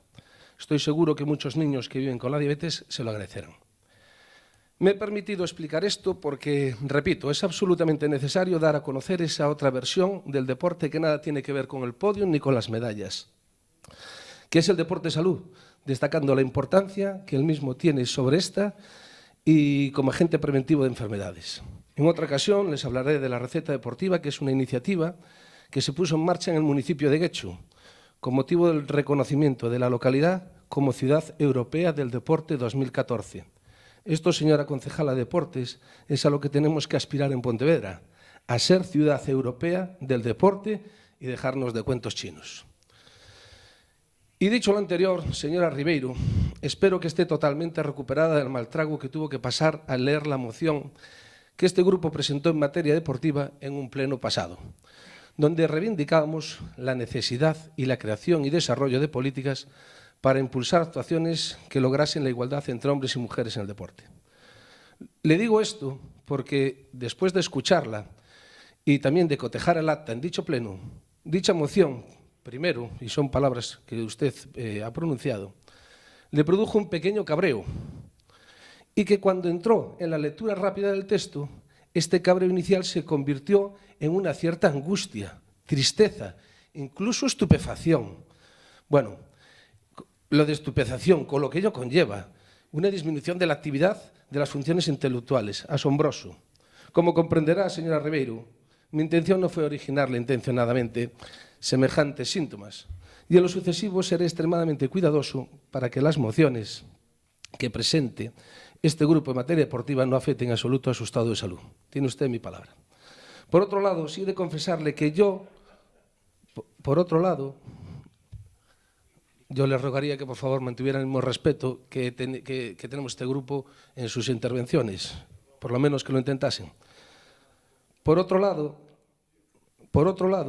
sí he de confesarle que yo sí no me he recuperado de ver rechazada con los votos en contra de su partido esta moción, porque creo sinceramente que hemos perdido la oportunidad de hacer de Pontevedra un referente y de poner a esta ciudad en el punto de mira de las políticas deportivas más efectivas y vanguardistas en lo que a materia de igualdad en el deporte se refiere. Y especialmente cómo comprobar que los responsables políticos municipales de este ayuntamiento dan la espalda al deporte y a la petición de una deportista pontevedresa que ha tenido que emigrar, Marina Casado Santiago, la primera mujer gallega, jugadora gallega en debutar en la máxima categoría del waterpolo nacional, que es la división de honor femenina, y la mujer pontevedresa que simboliza la lucha por la igualdad en el deporte. Tal vez este sentimiento mío, usted o ustedes, señora Ribeiro, jamás lo lleguen a entender, porque es algo que solo lo experimentamos los que verdaderamente amamos el deporte y que sentimos los que hemos crecido viendo envejecer la madera de las espalderas, del plinto y del potro. Respecto a la moción que hoy traemos y que me reivindica el señor Lejísima, pero estoy haciendo una introducción para contextualizarla, presta atención, por favor. Respecto a la moción que hoy traemos del Grupo Municipal Popular para someterla a debate y aprobación, quiero explicar el periplo que ha vivido, que en primer lugar fue llevada a la Comisión de Bienestar Social y Dinamización Sociocultural, en donde se acordó que se trasladara al IMD. Por lo que en el anterior pleno del 19 de octubre del presente se pospuso para la siguiente sesión con el fin de que fuese sometida al dictamen de dicho organismo. Algo que nos sucedió al reconocer la señora concejala, doña Ensos Ribeiro, el error despiste, por el cual, dicho sea de paso, se disculpó, y por lo tanto se llevó nuevamente a la Comisión de Bienestar y Dinamización Sociocultural por la vía urgente, siendo rechazada la urgencia únicamente por Ciudadanos, y tras realizar una pequeña enmienda fue votada a favor por todos los grupos políticos, exceptuando Marea Pontevedra, que se abstuvo. La moción que hoy traemos al Pleno se titula Moción del Grupo Municipal Popular sobre la creación de un sistema telemático para las inscripciones en las escuelas deportivas municipales. Está justificada en algo que ya todos sabemos, que es el IMD, el Instituto Municipal de Deportes, el organismo que tiene que desarrollar las competencias en materia deportiva en el Ayuntamiento de Pontevedra, por ley. Y una de las actividades a desarrollar por este organismo autónomo dependiente de nuestro Ayuntamiento para la presente temporada 2015-16 es subvencionar y poner en marcha la actividad de iniciación deportiva, la cual está destinada a fomentar dichas actividades y a través de las escuelas deportivas municipales, al considerarlas de interés social y de promoción de la práctica de la actividad física y el deporte, como medios para mejorar la calidad de vida, potenciar la solidaridad y facilitar la iniciación en la práctica deportiva en la población de Pontevedra en general y de las niñas y de los niños en particular. Como saben, bien por los medios de comunicación o que ustedes mismos a lo mejor lo han sufrido, el pasado lunes 14 de septiembre se abrió el plazo de inscripción para las 2.181 plazas ofertadas en las 17 modalidades deportivas, exceptuando fútbol y fútbol sala, cuyo plazo comenzaría al día siguiente, es decir, el martes 15 de septiembre. Desde primeras horas de la mañana del citado día 14 de septiembre, fecha en la que se abrió el plazo de inscripción, en el entorno Pabellón Municipal de Deportes, central de las inscripciones y a donde obligatoriamente deben acudir a anotarse en sus oficinas todos los alumnos de las citadas escuelas, se formaron largas e interminables colas y también aglomeraciones. La moción va ilustrada con 2 fotografías de las colas, que durante varias horas de duración han tenido que sufrir los padres de los alumnos con el agravante de que ese era un día hábil. Todo para que la falta de previsión hiciese que incluso alguno, al llegar al mostrador, se encontrara con la desagradable sorpresa de quedarse sin plaza. La experiencia de años anteriores, 16 años de gobierno del señor Lores, en los que este caos organizativo se viene repitiendo por parte del Gobierno, solo ha sido aprovechada para abrir el plazo de inscripción al día siguiente en las disciplinas de fútbol y fútbol sala, sin tener en consideración al resto de modalidades deportivas y dando lugar a una imagen lamentable del Instituto Municipal de Deportes. Ya para terminar, con las nuevas tecnologías accesibles ya a todo el mundo, y con la existencia de la administración electrónica, es incomprensible que en pleno año 2015 haya que acudir personalmente a recoger la solicitud y, tras realizar el ingreso correspondiente, tener que volver a esta dependencia municipal a entregar la misma y el justificante bancario. Por lo tanto, elevamos al Pleno para su debate y aprobación la siguiente propuesta de acuerdo. Instar a la Junta de Gobierno y al Instituto Municipal de Deportes, el IMD, a atender la implantación lo más rápidamente posible de un sistema telemático o procedimiento similar que garantice la igualdad de todos los usuarios en el blog del Instituto Municipal de Deportes de Pontevedra o en la oficina virtual del Ayuntamiento de Pontevedra, que permita las inscripciones online y agilice las mismas en las escuelas deportivas municipales, eliminando así las largas colas y las aglomeraciones que en los últimos años vienen sufriendo en el entorno del Pabellón Municipal de Deportes los padres de los niños y usuarios participantes en las mismas, así como de todas las personas que se van a anotar en esta actividad subvencionada por el IMD. Muchas gracias. Señor Abeigón, é correcto? Sí, perfectamente. Eu levo aquí 20 tantos anos, 28 concretamente, eu desde os tempos do señor Germán de la Iglesia non escoitara unha intervención semejante, non? Pola extensión, máis que nada, non? Pola extensión e, además, sin vir a conto, non? Porque, a ver, villa falar o alcalde de Pontevedra que, bueno, hasta ahora, a mellor últimamente non exerce moito, non? Pero, bueno, exerce, desde a alcaldía tamén, non? Eu non sei se dou conta que desde a alcaldía, de alguma maneira, propiciamos que a xente ande moito. É moito mellor que recetar na consulta, porque que ande eses 30 minutos ou 10.000 pasos, 20 pasos. Levamos moitos anos falando deso. E xa darnos unha clase de diabetes tipo 1 ou tipo 2, eu creo que é un pouco excesivo. Por lo tanto, eu agradeceríalle que reducira as intervencións, porque sí, Se non reduce as intervencións, pois vamos a ter que tomar en serio, pois poñerlle a mí me gusta escoitar a todo o mundo, pero, hombre, o sea, 20 minutos de emoción para decir que hai que facer mellorar o sistema telemático me parece que non ten justificación. Non sei se estou excedéndome. Eu simplemente yo recomendo que faga unhas exposicións menores, porque a mí me parece que aquí que non hai que facer tratados de medicina nun pleno municipal, digo eu, non sei, sin entrar en si é correcto ou non a súa visión, que iso xa é outro tema, pero me parece que eu recomendo yo que reduzca un pouquiño, non? Porque senón, ademais, esas cousas tan longas, ao final, perdes a concentración, non? E non escoitamos debidamente toda esa gran conecementos que vostede ten de deportes e de medicina. En todo caso, simplemente yo digo, como recomendación, e senón tenemos que tomar algún tipo de medida, de poñer un tempo máximo por intervención, pois senón isto se podía prolongar días. Ben, dito isto, señora Rey, ten a palabra. Yo voy a ser muy breve. Únicamente anunciar que haremos aportaciones en la próxima Junta del IMD para lograr la implantación con la que estamos de acuerdo, intentando que se haga de la mejor manera posible y que ésta sea eficiente, igualitaria y racional. De todas formas, no vi a ninguno de ustedes en la charla que dio la Asociación de Diabetes el día de su celebración. Moitas gracias, señora Rey. Señora Moreira, ten a palabra. Moitas grazas. Dende Marea Pontevedra queremos facer constar o respeto desta moción a distinción entre persoas que teñen acceso dende o seu domicilio facendo uso de novas tecnoloxías con ordenador e conexión a internet das persoas que están excluídas destes servizos. A dificultade a que se afrontan as persoas por falta de acceso a internet lles limita, neste caso, conseguir as prazas nas escolas deportivas municipais de maneira gratuita, que agora consiguen, se madrugan un pouco e fan un tempo de espera. Como a concesión destas plazas o teñen por orden de chegada, non nos parece xusto que precisamente as persoas que teñen limitacións o máis probable, debido á falta de recursos económicos, se queden sen actividades gratuitas, que si o terían os que se conecten primeiro desde os seus domicilios.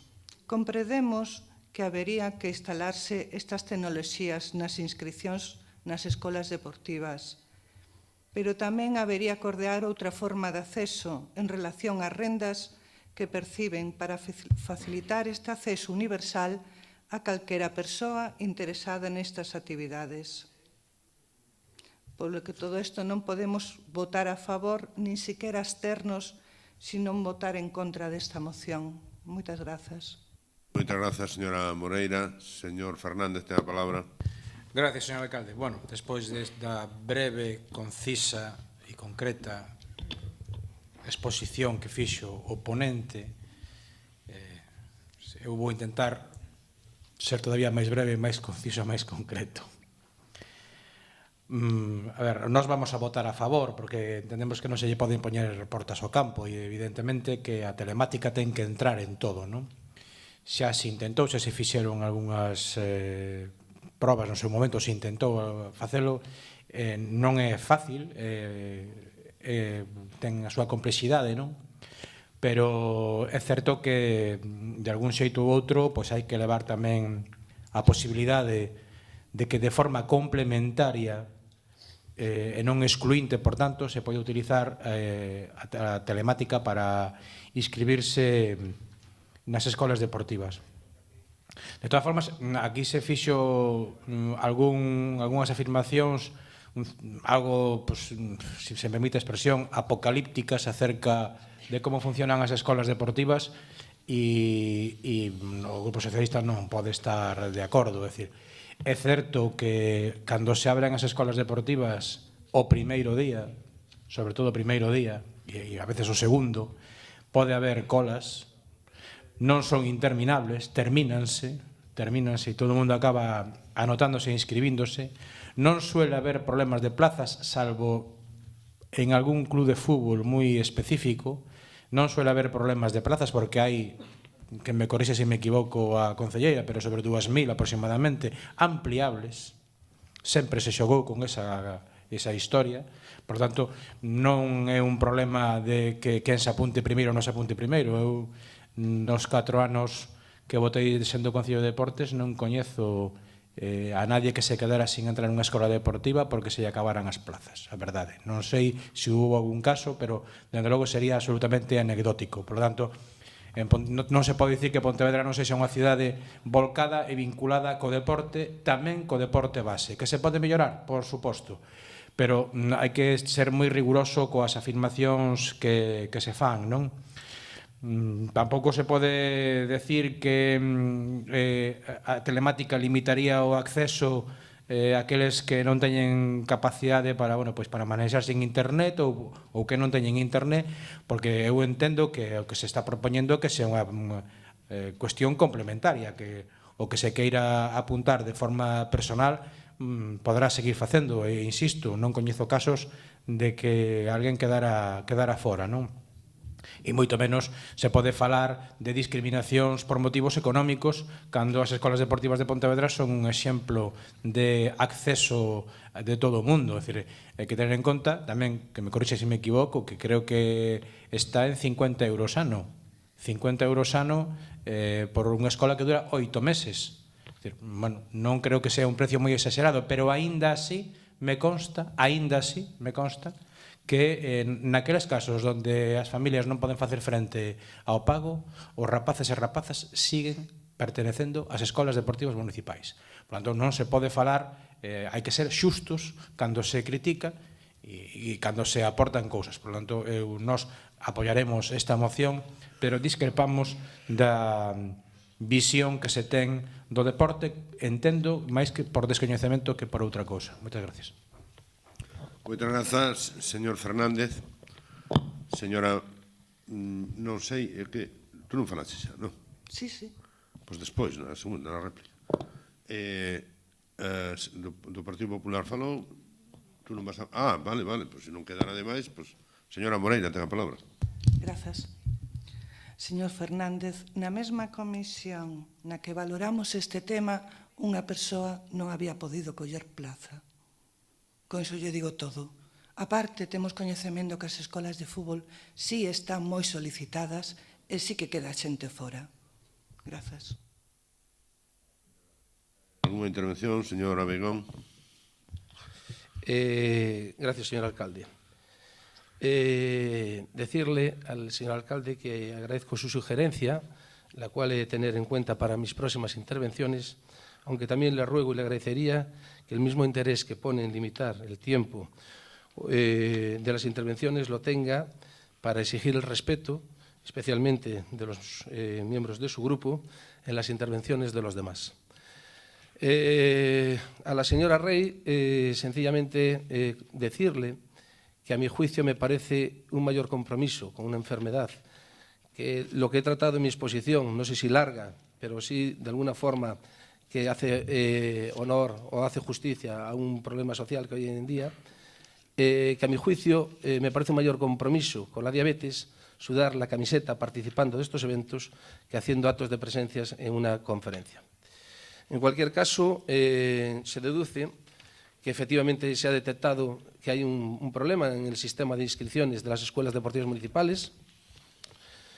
Es un problema que los usuarios llevan 16 años teniéndolo claro, sufriendo esta falta de organización, y lo más triste es que tenga que venir pues, un grupo de la oposición a proponer una idea que, por otra parte, les honra que la hayan apoyado, como hicieron en la comisión correspondiente, para dar solución a este problema. Respecto a la tecnología, pues mire, ya no estamos en la Feira Franca ya pasó. Hoy en día contamos con cientos de avances tecnológicos que se utilizan a diario para mejorar la calidad de vida y el trabajo de las personas, Internet, el teléfono móvil, el correo electrónico, los medios de transporte. La era analógica ya es pasado y por ello la sociedad pontevedresa ya se ha adaptado perfectamente a la era digital. Nosotros, yo no sé qué propuestas hace otros partidos, creo que no han hecho ninguna. Nosotros hemos hecho una para paliar un problema que existe, que lo sufren reiteradamente cada año muchos pontevedreses, que es implantar un sistema telemático similar en lo referente a la funcionalidad resolutiva del problema existente, con ventajas como la celeridad, la seguridad, comodidad, facilidad, sencillez, y que ello no implique que los que no dispongan de equipos informáticos o de conexión a Internet pues estén en una situación de desigualdad. Aunque en este sentido también podríamos cuestionar, aunque sería tema para otro debate, si es justo que la adjudicación de las plazas se haga por orden de inscripción. En cualquier caso, una palabra que a veces se utiliza o se ha utilizado sobre esto ha sido discriminación por los medios a utilizar, y decir que el RAE, el Diccionario de la Lengua, define discriminar como dar un trato desigual a una persona o colectividad por motivos raciales, religiosos, políticos, de sexo, etc. Precisamente para las personas de Pontevedra que tienen la gran fortuna, la bendita fortuna, la suerte de trabajar, se hace en parte esta propuesta para evitar esa desigualdad por no poder acudir a inscribir a sus hijos en horarios laborales. Nada más, señor alcalde. Moitas gracias, señor Abeigo. Sometemos o asunto a votación. Votos en contra. 2. Abstencións. Ningunha. Votos a favor. 22. Apróbase por unanimidade. Pasamos ao punto número 20, 19, 20, que require tamén a ratificación da urxencia e a aprobación no seu caso da moción do Grupo Municipal do PSDG relativa a propostas fiscais para unha tributación xusta dos emigrantes retornados. Por lo tanto, considérase a urxencia aprobada por parte dos grupos, se non hai ninguna pega, e ten a palabra o señor Fernández do Grupo Socialista. Gracias de novo, señor alcalde. Bueno, eu entendo que o que importa é que hoxe aquí amosemos o noso apoio a un colectivo tan importante como os emigrantes retornados. Vou intentar sintetizar e ser o máis breve posible, non? Porque, ademais, este tema, non exactamente o mesmo, pero sí o referente á problemática dos emigrantes retornados, xa o discutimos aquí incluso no mandato pasado e xa mostramos a nosa solidaridade con un colectivo tan importante e que estaba padecendo o que nos entendemos que é unha injusticia pois nas súas vidas e nos seus envolvementos económicos, non? Esta moción que nos presentamos, o que o Grupo Socialista plantexa, é exactamente a mesma que se aprobou fai non moito nun pleno da Diputación, non? E trata, por un lado, de intentar que non esquezamos esa situación de miles de persoas que tiveron a necesidade de buscarse a vida lonxe de Galicia e que agora se atopan en algúns casos con situacións dramáticas ou, en todo caso, inxustas, non? E que non esquezamos porque neste mundo no que vivimos a veces as cousas pasan tan depresa e os problemas veñen un tras de outro e parece que algúns van quedando aí arrinconados e que nos olvidamos deles, non? E convén recordar que este problema sigue sin unha solución definitiva, non? Porque os emigrantes retornados veñen mantendo unha loita coa administración a veces moi desigual. Unha loita que algún froito foi dando, pero que resulta aínda moi insuficiente e alonxada das reivindicacións xustas e sensatas que fan os afectados e as afectadas, non? Os emigrantes non están pedindo, como queren facer creernos algúns, que non se aplique a lei. O que piden é que se aplique dende unha interpretación sensata. E piden, ademais, que a administración non se enroque nas súas posicións e os este obrigando a acudir aos tribunais de xeito sistemático para que se lle reconoza o seu dereito. E iso é o que está a pasar, por exemplo, coas pensións que proveñen de países como Alemania. Non é de recibo que, a pesar de que os tribunais estean dando a razón aos afectados, a administración non adopte medidas para recoñecer de oficio esa situación e os obrigue unha e outra vez de forma reiterada a acudir aos tribunais. Nós entendemos que a situación xa é de sobra coñecida, todos coñecemos cal é a situación e as reivindicacións que fan o colectivo de emigrantes retornados e, por tanto, pedimos a este pleno que sexa sensible a esta situación e, por tanto, que proceda a aprobar as propostas presentadas pola Federación de Emigrantes Retornados, que son unha tributación apropiada da renda dos emigrantes retornados atendendo a orixe da mesma e a connotación histórica, tendo en conta que son pensións extranxeiras que se xeran no exterior e revirten na economía nacional. A Axencia Tributaria debe asumir con carácter xeral, como decía, as sentenzas dos Tribunais Superiores de Xustiza que dan como exentas as rentas procedentes dos organismos de pensións alemanas, respetando así os convenios bilaterais e procedendo á devolución do oficio das cantidades recaudadas por ese concepto. Establecer os medios necesarios para que, como calquera contribuinte, o pensionista emigrante retornado reciba o seu borrador de declaración de Facenda con todos os ingresos a declarar.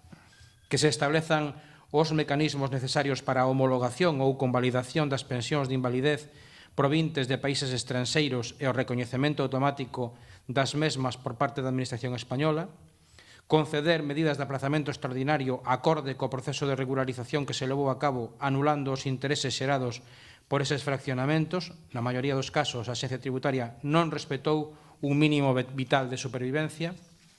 A devolución de oficio das sancións e recargos aplicados inxustamente que non foron reclamadas polos retornados, cantidade que, según a propia Axencia Tributaria, elévase a 7 millóns de euros, e a devolución de oficio das cantidades derivadas do período de regularización ata o ano 2012 incluído, entendendo que o Goberno asumiu un erro ao establecer este período voluntario e, por tal motivo, tería que anular o efecto retroactivo que contempla a lei fiscal. E, por último, evidentemente, dar traslado dos acordos ao Goberno de España, ao Consello de Ministros e á Asociación Provincial de Emigrantes Retornados. Creemos que é de xusticia estar con aqueles que un día saliron de Galicia para buscarse a vida a eles, non só eles, sino as familias que deixaron aquí e que agora necesitan noso apoio e nosa solidaridade. Moitas gracias. Moitas gracias, señor Fernández. Señora Rey, ten a palabra. Propuestas fiscales para una tributación justa. Entiendo que se refiere a la Ley 18/91 de IRPF, que ya regulaba que con 2 pagadores el límite para estar obligados a hacer la declaración bajaba de 22.000 euros anuales a 11.200. Esto obligaba a muchos españoles a presentar la declaración de la renta en el año en el que se quedaban en el paro, en una situación de injusticia total. Les recuerdo que esta ley, por cierto, claramente injusta, fue aprobada por Solbes en su primer mandato. Sí es cierto que una reforma de ley de IRPF, la Ley 35/2006, que tampoco corrigió esta problemática, aunque bien es cierto que Solbes seguía siendo ministro. Me alegra que el Grupo Municipal Socialista critique abiertamente su propia política fiscal. Nosotros vamos a votar que sí, por supuesto, básicamente porque no nos queda otra que intentar arreglar lo que ustedes han hecho mal. Es cierto que Hacienda cada vez más tiene un carácter recaudatorio que pretende sacarnos de esta crisis a costa del sacrificio de las clases medias trabajadoras. Es cierto que recurren a los que menos tienen, pero también es cierto que lo hacen en base a una ley creada por el Partido Socialista. Desde luego es curioso que tras 8 años de gobierno socialista y 4 del Partido Popular no hayan sido capaces de solucionar estas y otras muchas cuestiones de injusticia. Repito, yo no voy a entrar en la moción con la que estamos más que de acuerdo, aunque yo la extendería a muchos más sectores, todos ellos perjudicados por las leyes tributarias que con colores rojo o azul se han hecho hasta ahora. Me alegro de que os suméis a intentar arreglar lo que se ha hecho mal y lo que hemos pagado y soportado los ciudadanos de este país y seguimos pagando y soportando.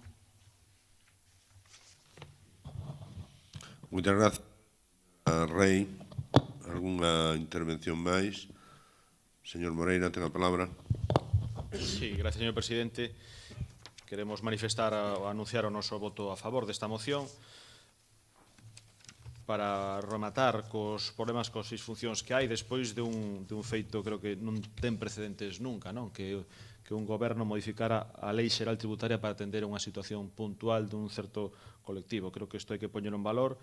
Gracias a esa disposición adicional na Lei 26/2014 se contemplaron medidas dunha relevante excepcionalidade, isto quero subliñalo porque non ten precedentes, e abriuse un período extraordinario de regularización no que non se exixiron recargas nin intereses, nin sancións a quen regularizou voluntariamente a súa situación mediante a presentación dende 1 de xaneiro ata o 30 de xuño deste ano de declaracións de IRPF, incluindo o importe das pensións que non foran declaradas nos exercicios anteriores.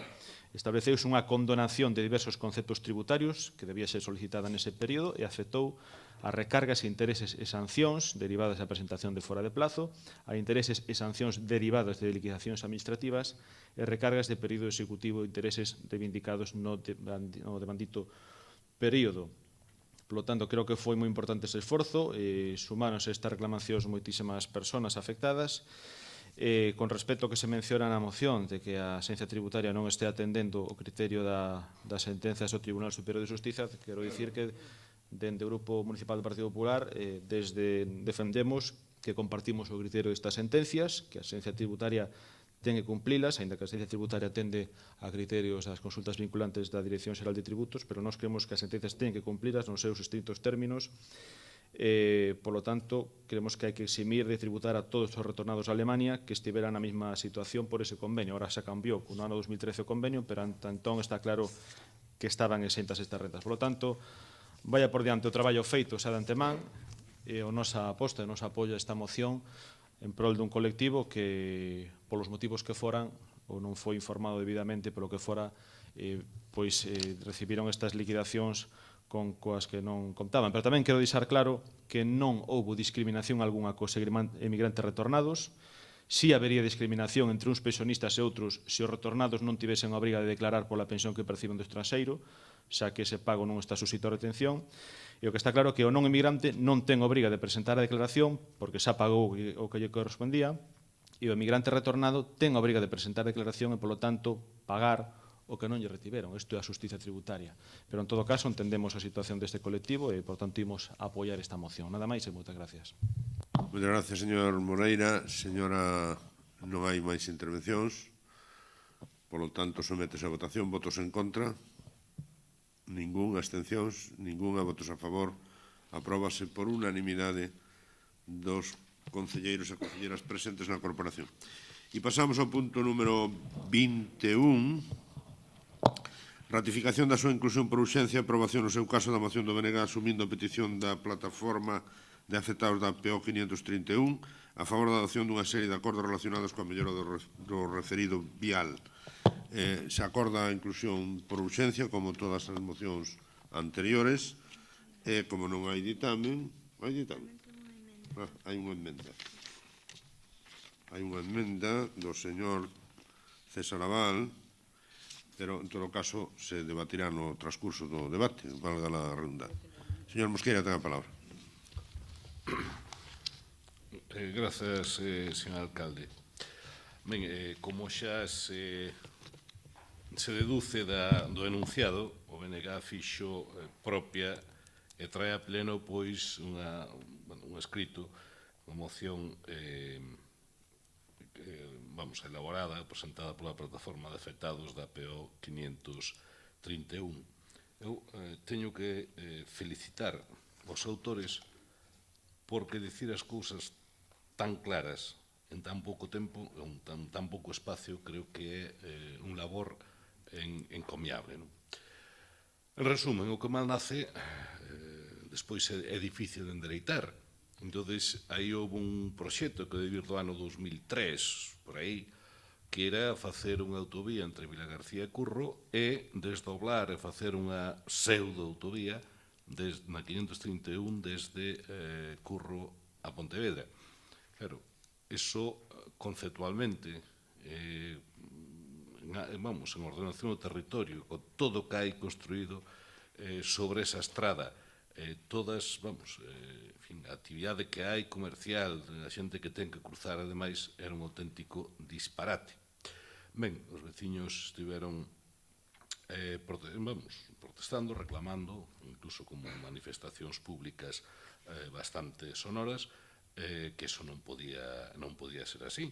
Pero as cousas podense reconducir, obviamente, neste caso, pois reconducironse e chegouse a un proxecto máis ou menos consensuado que resolvía varios problemas. Cando menos o que puderan cruzar sin ter esas vallas de peche cunha distancia enorme que prácticamente facía eso, como dixen antes, unha pseudo-autovía. Van alá moitos anos, van 5 ou 6 anos, ou 7 desde isto, non? Obviamente, non queremos pensar que o designio da Xunta era facer esa autovía. En canto deixou de ser esa pseudo-autovía, automáticamente perdeu todo interese en facelo, porque hai limitacións orzamentarias, o que sexa, pero son moitos anos como para non ter feito algo, non ter procedido a elaborar, a iniciar os trámites de expropiación ou licitar parte da obra, a pesar de que por parte do anterior conselleiro se nos ten dito o alcalde a min reiteradas veces que xa iba a facelo, pero ao final non se fixo, non? Todos conocemos o que é a 531, é realmente unha atrocidade de vial, unha auténtica atrocidade. Un día entre lusca e fusco con chuvia, aí non hai desgracias continuas, porque hai sorte, que a veces hai moita sorte, non? Porque é un vial desordenado, con moitísimo tráfico, onde os peatóns teñen que cruzar con aquilo de a ver quen é o máis rápido, non? E xogarse o tipo pasándose cadra dunha casa frente a outra.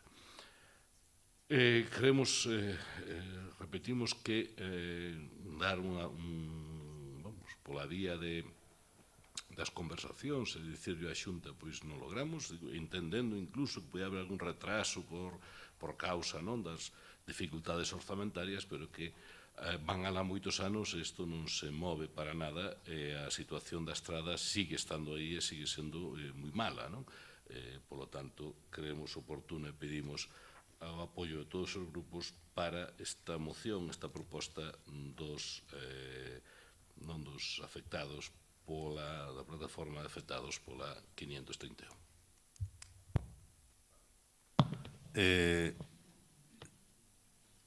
Señor... Non, digo se quere falar da emenda e despois xa seguimos co debate, pero a emenda só. Gracias, señor presidente. A emenda refírese ao punto número 2, no que na moción que se emenda, a moción pide que se solicite a liberalización e, polo tanto, a gratuidade da peaxe da P9 no tramo comprendido entre Pontevedra e Curro, servindo así de solución ao tráfico rodado de vehículos entre Vilagarcía, Salnés e Pontevedra. Nos estamos de acordo, pero sí queremos matizar, e nese sentido vai a nosa emenda, de que solicitar a liberalización deste tramo, mentres tanto non se poña entre en funcionamento a futura circunvalación, posto que neste caso, o día que se ocurra, xa os condutores terán unha alternativa, polo tanto non terá sentido manter dúas vías libres de peaxe. Entón, ata nese momento estamos a favor de que se manteña a gratuidade e a partir de entón, pois que haxa o que queira pagar que vaya pagando e o que queira ir pola autovía gratuita que vaya pola autovía gratuita. Ese é o sentido da nosa emenda e coincidimos no resto co texto da moción. Grazas. Nosotros nos unimos a la moción que presenta la plataforma y nos ponemos a su entera disposición para lo que considere. Señor Rey. Tamén dicir que estamos totalmente de acordo coas peticións que formula a plataforma. Creemos que o atraso que leva a solución deste tema é intolerable. Creo que sobra tamén a emenda do Partido Popular, porque é evidente que mentres non estea solucionado este tema, pois a gratuidade da peaxe da autoestrada do Atlántico no tramo Pontevedra-Curro está máis que justificada. Gracias. Señor Fernández, hola. Gracias, señor alcalde. Simplemente para manifestar o noso apoio a plataforma e a moción que presentaron eles e por entender que é absolutamente xusta e xustificada, non? E, por tanto, vai a contar co apoio dos socialistas, esperando que haxa receptividade por aquelas administracións, aquela administración que ten que ser receptiva e que de unha vez por todas empecemos a poñer solucións a un problema importante e non menor que existe na zona, non? E en cuanto á emenda do Partido Popular, eu creo que no texto da moción está implícito o que se quere decir, non? E, por lo tanto, creo que é unha especie de redundancia, non? Por lo tanto, nós non vemos a necesidade de incluir esa emenda porque xa vai no texto da moción que, como ben decía o señor Mosquera, é unha moción ben redactada e moi completa, non? Por lo tanto, si o poñente verá, pero eu creo que xa está incluída no texto da moción. En todo caso, se hai que votala de forma individual ou separada, nós vamos a absternos. Moitas grazas. Señor Moreira, sí. Torno para falar da moción en sí. Nese sentido, desde o Grupo Municipal do Partido Popular queremos felicitar os veciños por presentar esta moción, agradecerles a súa paciencia e dicirles que teñen toda a razón. Este é un proxecto que leva moitos anos comprometido, pactado, por certo, con o Goberno do Partido Popular, e a verdade é que polas circunstancias que fosen levan moitos anos esperando. Eu creo que xa é o momento de exixir a súa execución. E o digo sin ningún tipo de cortapisas. É o momento de executalo e imos apoiar, por tanto, o texto, a petición lexítima dos veciños, estamos con eles, para que entendan o que estamos, o único matiz que solicitamos coa emenda é que o da gratuidade se manteña hasta o día que haxa unha autovía libre de peaxe, os veciños poden decidir se ir por unha vía de pago ou por unha vía libre. Por o demais, estamos completamente a favor e se non aceptan a emenda, pois solicitaremos, eso sí, a votación por puntos para apoiar expresamente o punto máis relevante que exixirlle a Consellería da Xunta de Galicia que comecen as obras da PO 531. Neso estamos completamente a favor e convencidos. Moitas gracias. Moitas grazas, señor Mosquera, ten a palabra. Sí, eu pediría ao Partido Popular que retirara a emenda porque nos levaría a ter que falar cos propoñentes e aparte creemos que non aporta especialmente nada significativo, non? En todas as cousas porque non nos enganemos, o iniciar as obras podes iniciar en 6 meses, en un ano. E o punto segundo é unha solicitude que todos sabemos que dificilmente se vai tramitar en 6 meses ou nun ano. Entonces, digamos que é un pouco liala, non creo que aporte nada. Eu pediría que retire, aprobamos por unanimidade, aprobamos os veciños, ou apoyamos os veciños todos, diriximos a Xunta, xa está. Pediría eu, porque senón nos mete agora a nós, que somos os propoñentes, os que traemos, en vetarlle ou non. Nos podemos dicir que non aceptamos e non se vota. Entón, eu pediría que retirara e así non afeamos o debate. Ou votamos por puntos, e xa está. Creo que o punto máis relevante é o punto de iniciar as obras. Pero o problema é que agora a nós, a min, pon na tesitura e dicirlle non lle aceptan mendas, ou lle aceptan mendas xa nin se vota. Votar por puntos. Eu prefería que retirara xa está, votamos a moción sin liala. Pero retiro a emenda, pero que voten por puntos, que permita a votación por puntos. Votamos o punto número 1, que é exixir a Xunta que inicie as obras, o cal votaremos a favor, e o punto número 2, pois nos absteremos, nada máis. E retiramos a emenda. Vale. Pois... Xa está suficientemente debatido logo, por lo tanto... Bueno, e o 3 votámoslo tamén por unanimidade. Vale. Entón, sometemos a votación o primeiro e o terceiro punto da moción. Votos en contra, ningún. Abstención ninguna. Votos a favor, todos. E sometemos o segundo punto, que é solicitar a liberalización e, por tanto, a gratuidade da peaxe da AP9 no seu tramo Pontevedra Curro, servindo así de solución ao tráfico rodado de vehículos entre Vilagarcía, Salnés e Pontevedra. Sobre este punto, votos en contra, ningún. Abstencións, 6. Votos a favor, 18. Apróbase por maioría. Ben, pois pasamos, polo tanto, ás mocións urxentes, que non hai, me parece, non? Ao control e seguimento do goberno local, apartado A, punto 22, dación de conta de debate no seu caso de informe da Tesorería da Corporación sobre o cumprimento do plazo de pago das obrigas municipais segundo establece o artigo 43.3 da Lei 15 de 2010, terceiro trimestre de 2015, Concello de Organismos Autónomos, igualmente a Sociedade Mercantil, Turismo de Pontevedra, segundo remite a súa presidencia. Algúnha intervención? Señor Concelleiro de Facenda tampouco intervén. 23, punto 23. Información do pleno sobre polo OX... órgano de xestión. Información ao pleno polo órgano de xestión orzamentaria sobre a execución dos presupostos e do movimento da tesorería segunda base 17 das de execución do presuposto correspondente ao terceiro trimestre de 2015. Alguna intervención? Tampouco hai intervencións. Pasamos ao punto 24. Isto de poñer as iniciales. Isto é para fastidiar. Información suministrada ao MinHub. Sí, tío, pero poñelo todo inteiro que non pasa nada. En virtude da orden...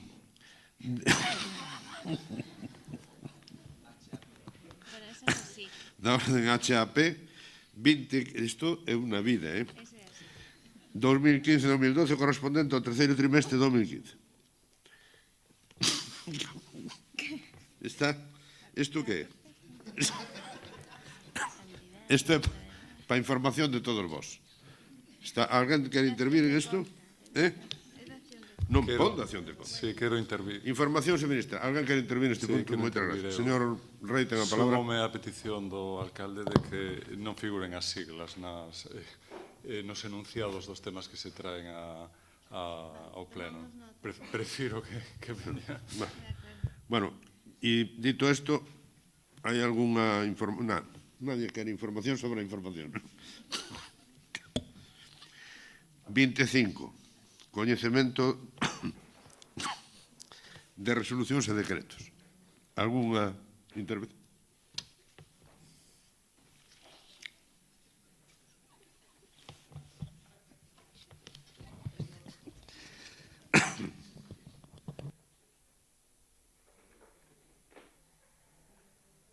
Intervención. Pasamos ás preguntas. Pregunta do Grupo Municipal Marea Pontevedra ao Grupo de Goberno sobre a adquisición e uso de prensa e revistas polo Concello. O señor Rei ten a palabra. Bueno, moitas gracias. Son tres preguntas moi concretas. Facendo a suma das distintas partidas que hai no orzamento municipal para a adquisición de prensa, de revistas e de publicacións, nos dá un montante de 126.000 euros o ano. Parécenos moito, porque os xornais costan €1,20, €1,30 ou €1,40, e 126.000 euros é unha suma importante. Entón, tres preguntas moi concretas. Cales son as publicacións das que o Concello adquiriu exemplares ata novembro, ata agora, do ano 2015? Cantos exemplares se mercaron de cada unha delas e que usos se lles están dando? Moitas grazas. Señor González Carballo. Sí, vamos a ver. Con relación a que é máis cuantiosa, que é a correspondente a órganos de goberno, maioritariamente son traballos de imprenta, e tamén son suscripcións a prensa. En canto a adquisición de publicacións, só se fixo unha por un importe de 75 euros, que foi suministro dun exemplar do libro Basílica de Santa María e outro O pasado nunca pasa. Pero o resto, xa lle digo, son de imprenta Pereón, de Gráficas Anduriña, imprenta Duer, que tamén dan postos de traballo, pero, bueno, por cousas que eran necesarias, e tamén por adquisición de prensa varia. Ben, pasamos á seguinte pregunta, tamén do Grupo Municipal de Marea Pontevedra, á Concelleira de Benestar Social sobre asuntos das súas competencias. Señora Moreira, ten a palabra. Sí, gracias. As nosas preguntas van dirixidas á Concelleira de Benestar. En canto se incrementou o orzamento de Benestar Social nos últimos 4 anos, ao respecto das vivendas de Valdecorvos, por que non se recolle unha modificación de crédito para a primeira ocupación? A que se debe que se presuposten para o servizo do CIN 71.000 euros en programas e 34.000 euros para a publicidade e para todo o programa de benestar social 81.758 euros? o cal inclúe, entre outros, a atención a 200 preceptores de Risga. Con que persoal técnico da Oficina de Voluntariado conta? Que tipo de indicacións e instruccións por escritos, verbais ou en suporte electrónico deu vostedes ao Servicio Técnico de Servicios Sociais para poñer en marcha o bonotaxe aprobado no Pleno? Que tipo de xestións fixeron para incrementar a partida orzamentaria para as bolsas de comedor aprobada no Pleno? Moitas grazas. Moitas grazas, señora Moreira. Señora Fouces, ten a palabra. Bo día, boa tarde xa. Eu, evidentemente, son preguntas importantes, son preguntas complexas, moitas. Entón, nos, como ben sabedes, esta semana pasada, son preguntas formuladas na semana 25 de novembro, tuvemos unha semana moi complicada, con moito traballo. De todas maneiras, eu aproveito para agradecer a todos os grupos políticos que, ca súa presenza, estuveron apoiando activamente toda a actividade que fixemos alrededor do 25 de novembro. Polo tanto, eu, se me permite, contestarei a todo isto por escrito, con calma, sin apresurar, ademais conseguimos hoxe facer un pleno un poquinho máis áxil, non nos vamos aquí a eternizar hasta as 4 da tarde. Polo tanto, recibirá a cumprida resposta por escrito. Moitas grazas. Moitas grazas, señora Fouces. Pasamos ao apartado de preguntas. Perdón, de rogos. Algún rogo? Non hai rogos. Nada máis. Por lo tanto, levántase a sesión. Bo día a todos e a todas. Hai unha hora que tiñamos acabado. Porque as nosas intervencións foron magníficas. No, digo que...